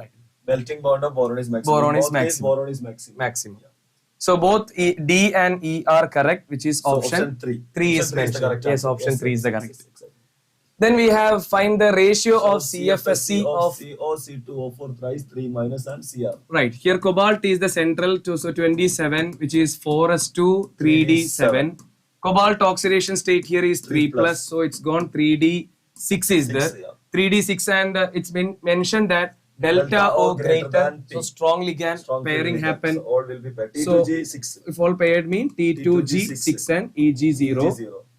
And so we can find out the delta CFSC. So CFSC is equal to 6 is the electron in T2G, right? So 6 into minus 2 by 5 delta O. Then CFSC of the next compound, chromium is that one. Right, 24, 4s1 and 3d5. That is 3 plus. Chromium 3 plus means it will be D3. D3 directly when we split, we'll get a T2G. 3 will be there, EG no electron. So here 3 electrons. will be 3 into minus 2 by 5 in delta. So ratio means 6 by 3. Right, the ratio we need to take it. So 6 by 3 is equal to 2 will be the answer. That they will do. Right. Okay, and the other one also we can relate. Okay, delta T, delta O relation also just remember 4 by 9 delta O also remember yes. Also, if square pyramidal, also if they ask me, always square pyramidal energy is more than that of octahedral. Yes. Okay, that also you have to remember. Yeah. And this also related to our spectrochemical series. The COBr4 2 minus absorb lesser energy than COCl. You know, more the CFSC, right? Stronger the ligand, high CFSC, and higher the CFSC means lesser the wavelength. So you know, bromine and chlorine, when you consider, of course, chlorine is more stronger than bromine. What is the order? We know fluorine, chlorine, bromine, iodine. So fluorine is the most, and chlorine and bromine is the question. So chlorine is more stronger than bromine. So chlorine having high CFSC and least wavelength. So they said COBr4 2 minus absorb less energy than COCl4. Right? Correct one. COCl4 2 minus has higher crystal field splitting energy. Yes, that's why. That's the reason. Yeah. So chlorine is stronger ligand, so higher CFSC will be there. So both statement 1 and 2 are correct one. Then consider the following statement for NiDMG twice, right? You know, dimethyl glyoxime is the ligand we have. So dimethyl glyoxime structure, we know CC double bond NOH, it's a glyoxime, OH, and then 2-methyl group. This is our DMG. So we know DMG mainly using to the qualitative analysis of which one? Nickel ion. So nickel ion when react with ammonium hydroxide along with the DMG, it form a complex. So similarly the Prussian blue color. Similarly they'll give some color they will give. Okay. We need to write so, it. But here this red color they will give. You can write. And it form a complex, we need to get it. So nickel is there and it's connected to what? Nitrogen. The ligand is with nitrogen. So nitrogen in which carbon is there, double bonded carbon, and this carbon. Here also double bond nitrogen. Same way, N double bond C, N double bond C. On this C we have a methyl group. Here also we have methyl group. Note over, this nitrogen carry one OH, right? This nitrogen, this OH connected to this nitrogen oxygen and make a hydrogen bond. Here also OH is there and here O hydrogen bond. So this is the way they are making the ring formation. So in the ring formation, it's very clear this nickel connected to 1, 2, 3, 4, 5, 6. There is a 6-membered ring. Here also 6-membered. Here 1, 2, 3, 4, 5, 5-membered ring, 5-membered ring. And you know the color is the very special. It's having a rose red color. So overall, it is a red colored compound. That's correct. It It's is readily soluble in water at pH 9. That's wrong. They can only soluble in acidic medium. Given medium is basic. Basic and neutral medium they cannot soluble. It will be soluble in acidic medium. Acidic medium. So this is wrong. That's wrong. Central metal ion has 2 unpaired That's electrons. wrong. No? That's wrong. You know this is square planar DS. Square planar means what? DsP2. All will be paired. So nickel, you know, 8 electron already there. So D orbital should be free. So there is no unpaired electron. So that's also not possible. It has 4 5-membered ring. No, that's wrong. 2 5-membered and 2 6-membered. 6-membered. And A and okay, then answer is Yeah, only correct. It's red colored compound only there. So here once it comes to the answer. the incorrect, right? B, C, D are BCD, incorrect. B, C, D are Incorrect. incorrect one. Okay. Then the maximum number of, this is the one we actually meant by the content number part. N equal to 5 and magnetic magnetic is given -1. N equal to 5 means what are the allowed values of L? 0 to N minus 1. 0 to 4. So 0, 1, 2, 3, 4 is possible, which is S, P, D, F, G orbitals. Then Everywhere 2 will be there with MS. for S orbital, we definitely know ML cannot be -1. That will be 0. ML is 0 only. So S orbital we can cut. So these all orbital ML can be -1. So total we have 4 orbital. 4 orbital can occupy 8 electrons. And here all content numbers are mentioned, right? All content numbers. Only one electron. Only 1 electron will be there. So 8 and 1. Option 1. Then what is the mass of the final product C? So this is the, I think this is the same, It's the same question. kind of question. Yesterday also they repeated. Right, 2 times they repeated. It's a para-nitrotoluene is given. Tin and HCl. So what will happen? It will be become NO2 become NH2. Right, reduction will happen. It become NH2. And secondly, in the acidic medium, then we are doing the acetylation we are doing. So when we doing twice O. acetylation, when we doing, we know we get acetanilide. Para-methyl acetanilide we will get. Right, NHCO and then CH3, N-phenyl acetanilide. Then We are doing bromination. bromination. And here is the case, you know, amides are very weak ortho-para directing group. And toluene, the methyl group also when we consider, it's also having a donating effect. But when comparatively, here, this is the group, here para position already occupied by methyl group, then the bromine can go to the ortho position. So our compound is, there is a CH3 on and then Br and then NHCO CH3. So in the recent paper also, they are not asking, Similar kind of questions. they are not asking the product actually, they are asking either the mass, Or right, the percentage of nitrogen. percentage Yesterday of it was nitrogen, percentage of nitrogen. So here what is the mass of in milligram Final of the product is final C. product? Yeah. So 137 is the weight of the given compound. So what is the number of moles of this one? 137 given mass by its mass also 137, which means 1 mole. So 1 mole of this compound giving you 1 mole of our product. So this is 1 mole. So its mass we need to find it. So total we have number of carbon 1, 2, 3, 4. H3 we can take. C6H3 is there. H3. Yeah, then here one bromine is there. And one NHCO. Outside 3 carbon. Okay. Yeah, so here CH3 is 15 actually. This H3 is 15. Then this will be C6H3 now. 15 plus CH3 means 72 plus 3. 75 will come. Bromine is 80. And then this then NH means 14 plus 1 15. Carbon CO, 12. that is 12 plus 16 28. And again then after 15. that again 15 will come. So here it is this one we added 75, right? 75, 90, 90 and 80, 170, 90 and 80, 170, 170 and 15, 15 again. So 30, that is 30. 228. So 228 will come. 228 gram will come. Right. Then compare the, I think. That's the thing. No, Right, that's So they have to no, tell it it's like milligram now. so Then we have to convert it number into of mole milligram. 1 milli. This 1 1 milligram. milligram now. That's So a milligram. That's a 137. So into 10 power minus 3 will come to numerator. 137. This when converted to gram. So 137. here they are telling in milligram. Yeah. So that then into we have 10 to power tell in minus. That's fine. Okay, that's final answer in milligram. 28 milligram. Okay. 1 milligram milligram. That's it. Yeah. And this I think majority of them answer it. That will be easy. Right. Methoxy group, you know, it's a plus R effect.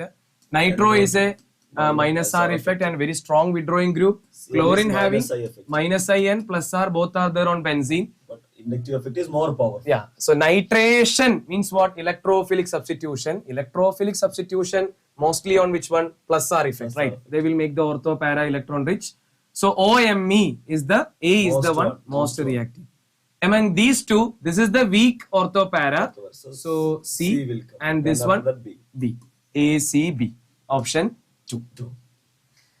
Then which of the following are the compound do not give tolerance test? Do not give tolerance test means what? It do not. It's not a reducing sugar. What are reducing sugar? They undergo they reduce tolerance and Fehling's reagent, right? That are reducing sugar. So which of them do not give tolerance test means they do not contain a aldehyde group, right? So how we can understand do not give tolerance test immediately? You know, this is the carbon. Which one? That is our Anomeric carbon. Anomeric carbon. Yeah. So on anomeric carbon, if OH is available, which indicating there is a presence of aldehyde. That is for cyclic mode or like glucose and all. Anomeric carbon, if OH is there, definitely tolerance test will be tolerance given. test will be given. They are called reducing sugars. Yeah, but in two structures, in OC A is and B, OCH3 is given, but here OH is available. Yeah. So these are reducing, these are non-reducing. Means they do not undergo reaction. This become with like a acetal alcohol joined to form OCH3, so they do not give. Yeah. So which all not giving tolerance test mean A and B. That's why easily we can understand from the anomeric carbon.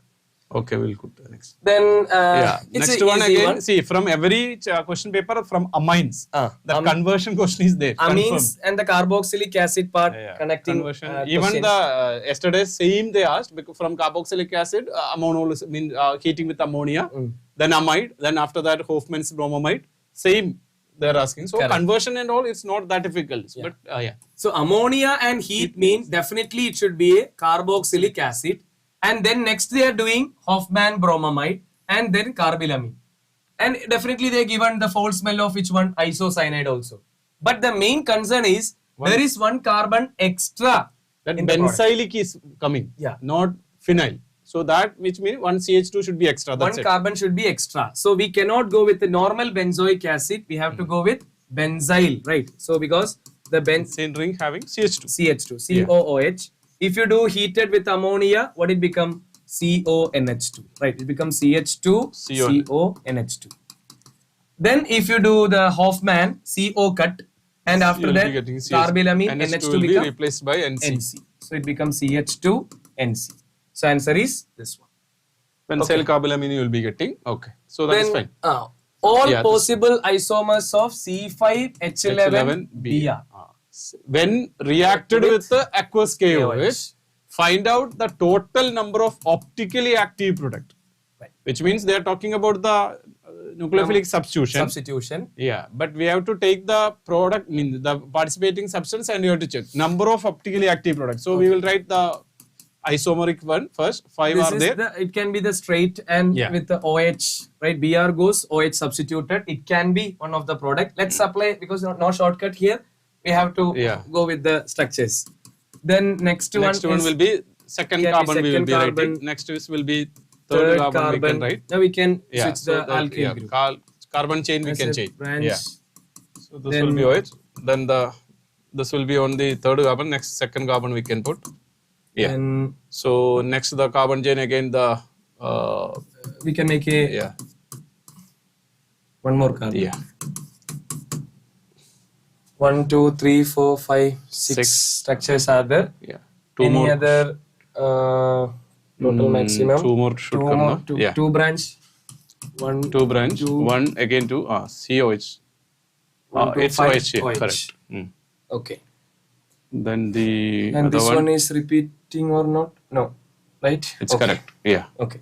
And we want to check it that wherever Optically the active. chiral carbon is present. there. Of course, there is no chiral carbon in this compound. This one. Here there is a But here chiral. it is. This carbon is Yes, chiral chiral. one. And this carbon also not chiral because to both sides ethyl group is are there. This one again not. This chiral. OH is there. This one is not. This one not. Okay. And this one this also group. not. This carbon. No. That is also not. This one. Yeah, here it can be. Yeah. This carbon is chiral because H, ethyl, methyl and COH. Yes. It can be. So we are getting And here it is possible. Yeah, this one carbon. Also. Yeah. This carbon that also carbon can OH be is correct. possible. So 2 will be getting Around out of 2. 3 are there, right? 1, 2, 3 structures. So 3 structures are three structures containing chiral carbon. Chiral means so definitely it's 2 there. raised to n we have to write. Right. So it will give you around 6 total. 3 are there, which means they will produce the Double. D and L form. Now that one chiral carbon is there or not, Jackie? They didn't mention Optically the active they are asking. stereo and all that didn't enter into the detailed one. Only this one. So 3 chiral carbon is there, mean it's double. So total Optically active products will be there. Then this also from our hydrocarbon. Yeah, this one it's a sure question. Every previous JEE and all you can see that one. Yeah. They given PD, pelletized charcoal, Lindlar's catalyst, and sodium in liquid ammonia. rich reduction is given. Yeah. We know Lindlar's give you Always the cis form will come. right, cis And the sodium in liquid ammonia always will give you the cis trans. transfer. Yeah. And let's just to say the details first of all, right? Yeah. Cis we know it's having high boiling point and trans having high melting point due to high symmetry. Yeah. And boiling This one is X, yeah. So cis they are telling high boiling point. Okay, no, see, cis actually has high boiling point, but here it is they are telling that X has less boiling point than the other one. So statement it's 1 is wrong. X and Y are stereoisomers. So obviously this is cis and trans. Yeah, cis and trans Stereoisomers is only. stereoisomer. Dipole moment of Y. No. This is more polar. Okay, boiling point is high because the mu dipole moment is not equal to 0 in case of this one. But here the dipole moment is equal to almost 0, correct. which means this is non-polar. Non-polar. Okay, this is non-polar and this is polar. So dipole moment of Y is greater. Wrong. X should be greater. Yeah, melting point of X. No, melting point of Y Trans is Y because is greater. non-polar. Non-polar means have. So this is wrong. Wrong. So only X and Y both are stereoisomers. That is the only thing you have to give. So correct. Okay, then sublimation Yeah. is a purification technique part. Again, the one question came. Yeah. that is used to separate those solid substance which changes from solid to vapor state without passing through liquid state. Exactly. Yes. That is the sublimation technique we Technique are to using separate. for separate. That statement is correct. And if external atmospheric pressure is reduced, then boiling point of substance also decreased. It's correct only. Correct. Yeah. Even you know that one that this one separation under reduced pressure we are using. An external pressure and when the vapor pressure which is come to the equal point, that's what the boiling point, right? So external pressure reduces mean of course boiling point also reduces. Can be reduced. So statements are correct only. Right. So Both are correct one. So statement option 1 and statement 2. and correct sequence of reagent. I think this also won't make much confusion. Almost all easy one. So there is a ethyl group on this Br is bromine. yeah. So let's do This the one they are asking to convert as COH. Carboxylic group should come over here, and you know that one here it is 2 carbon. Carbon number is same only, but halogen should be removed and COH should come. right. So Anyway, I think this one we can immediately cut the hydroboration because direct oxidation. hydroboration oxidation means there should be a double bond. Right. We don't have double bond over there, so that cannot be. Then aqueous KOH means if you are removing that one. Nucleophilic substitutions are happening there. Yeah. We know bromine removal maximum we are following through which one? Beta elimination. So let's go with the NaOET, either option 1 or 4. So it's a strong base there. So NaOET, sodium ethoxide when we using, bromine goes from secondary alkyl halide when reacts with the sodium alkoxide, you know, always favors elimination. That's why we cannot prepare either from this one that you learned actually. Yes. Secondary or tertiary alkyl halide when reacts with the alkoxide is a strong base, always favors elimination. Okay, EN reaction will be there. So elimination will be there. First so it will be getting alkene. And alkene on hydroboration oxidation we get primary alcohol. B2H6 and this one H2O2. Hydrogen peroxide. Okay, then you will be getting corresponding primary alcohol. So we can write like this one. Here it will be this benzene one, with and here it will be OH. CH2 OH. Yeah, here it will be OH. Then you know that one, that primary alcohol, here it is one more carbon should be there. Yeah, so here it is CH2OH. Yeah, so here we will be writing this one is OH. Yeah. Now this one when converted as this one CrO3, right? Right. Primary alcohol, you know, on oxidation, what we get? Yeah, they gave like this one. Carboxylic That acid. you know that one, right? John's reagent is our CrO3. CrO3 acidic medium. Acidic medium. So it will be CrO3/H plus. Then you know that one primary alcohol. yes, benzene with It's converted as CH2 this one will be and COH. That's it. Okay, so which all are the best track? You have to find it through this one. Then match list and the following. Okay. Same type of yesterday it was there. The same thing. So the color changes. I think immediately you can jump into which one? The tolerance reagent, right? Tolerance reagent is which one? Silver mirror. Neutral ferrichloride means what? A phenol, violet. the violet color complex. Bayer's reagent, as you know, pink color disappear. Ceric ammonium nitrate for the test of alcohol, it give a red color solution. So overall, these two you can easily go like tolerance reagent and the neutral ferrichloride solution. Bayer's reagent is that one dilute alkaline KMnO4. Even we discussed the same one. So then with that one itself you can go for the option. But the Bayer's reagent you keep in mind that diols are forming. So alkaline KMnO4 color will be changing. So according to that one you can write.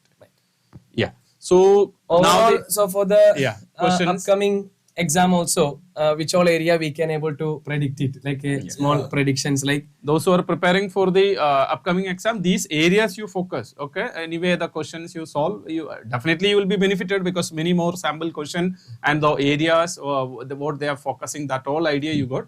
So prepare from those areas. That is the same thing we are repeating every day. the trend, they are not changing the trend. First of all, try to understand what they are the pattern is the same one, but definitely today, okay, that's a most of the moderate paper. Tomorrow, okay, somehow the questions may the difficult level changes, but the area of the questions, especially like we said from the beginning itself, chemical bonding, coordination, these all chapters giving much more. Yeah, because the effort what you are putting in chemistry, you will be able to score the mark. Comparing with the other subject, because they will not take that, will not do that much application and all. There is a limit. This time that organic chemistry and all, they are making not that much difficult, yeah, that's not what, that yeah. much mechanisms. So if you are putting effort, definitely you will get the benefit from the chemistry part. So that you score, try to score maximum. So try to the understand same the thing, pace. there is a danger is there if they are missing, if they are making a mistake means percentile will So that definitely, yeah. So if you are not sure that 90% above that assurity should be there. Yes. If you are making an attempt, if you want to make an attempt, okay, that 95% sure means okay, you can at least do an attempt. Otherwise, you should not. Otherwise, just say goodbye to the question. Okay. So Okay, dear. all the very best. Wish you all the very best. Okay. Thank you. Bye.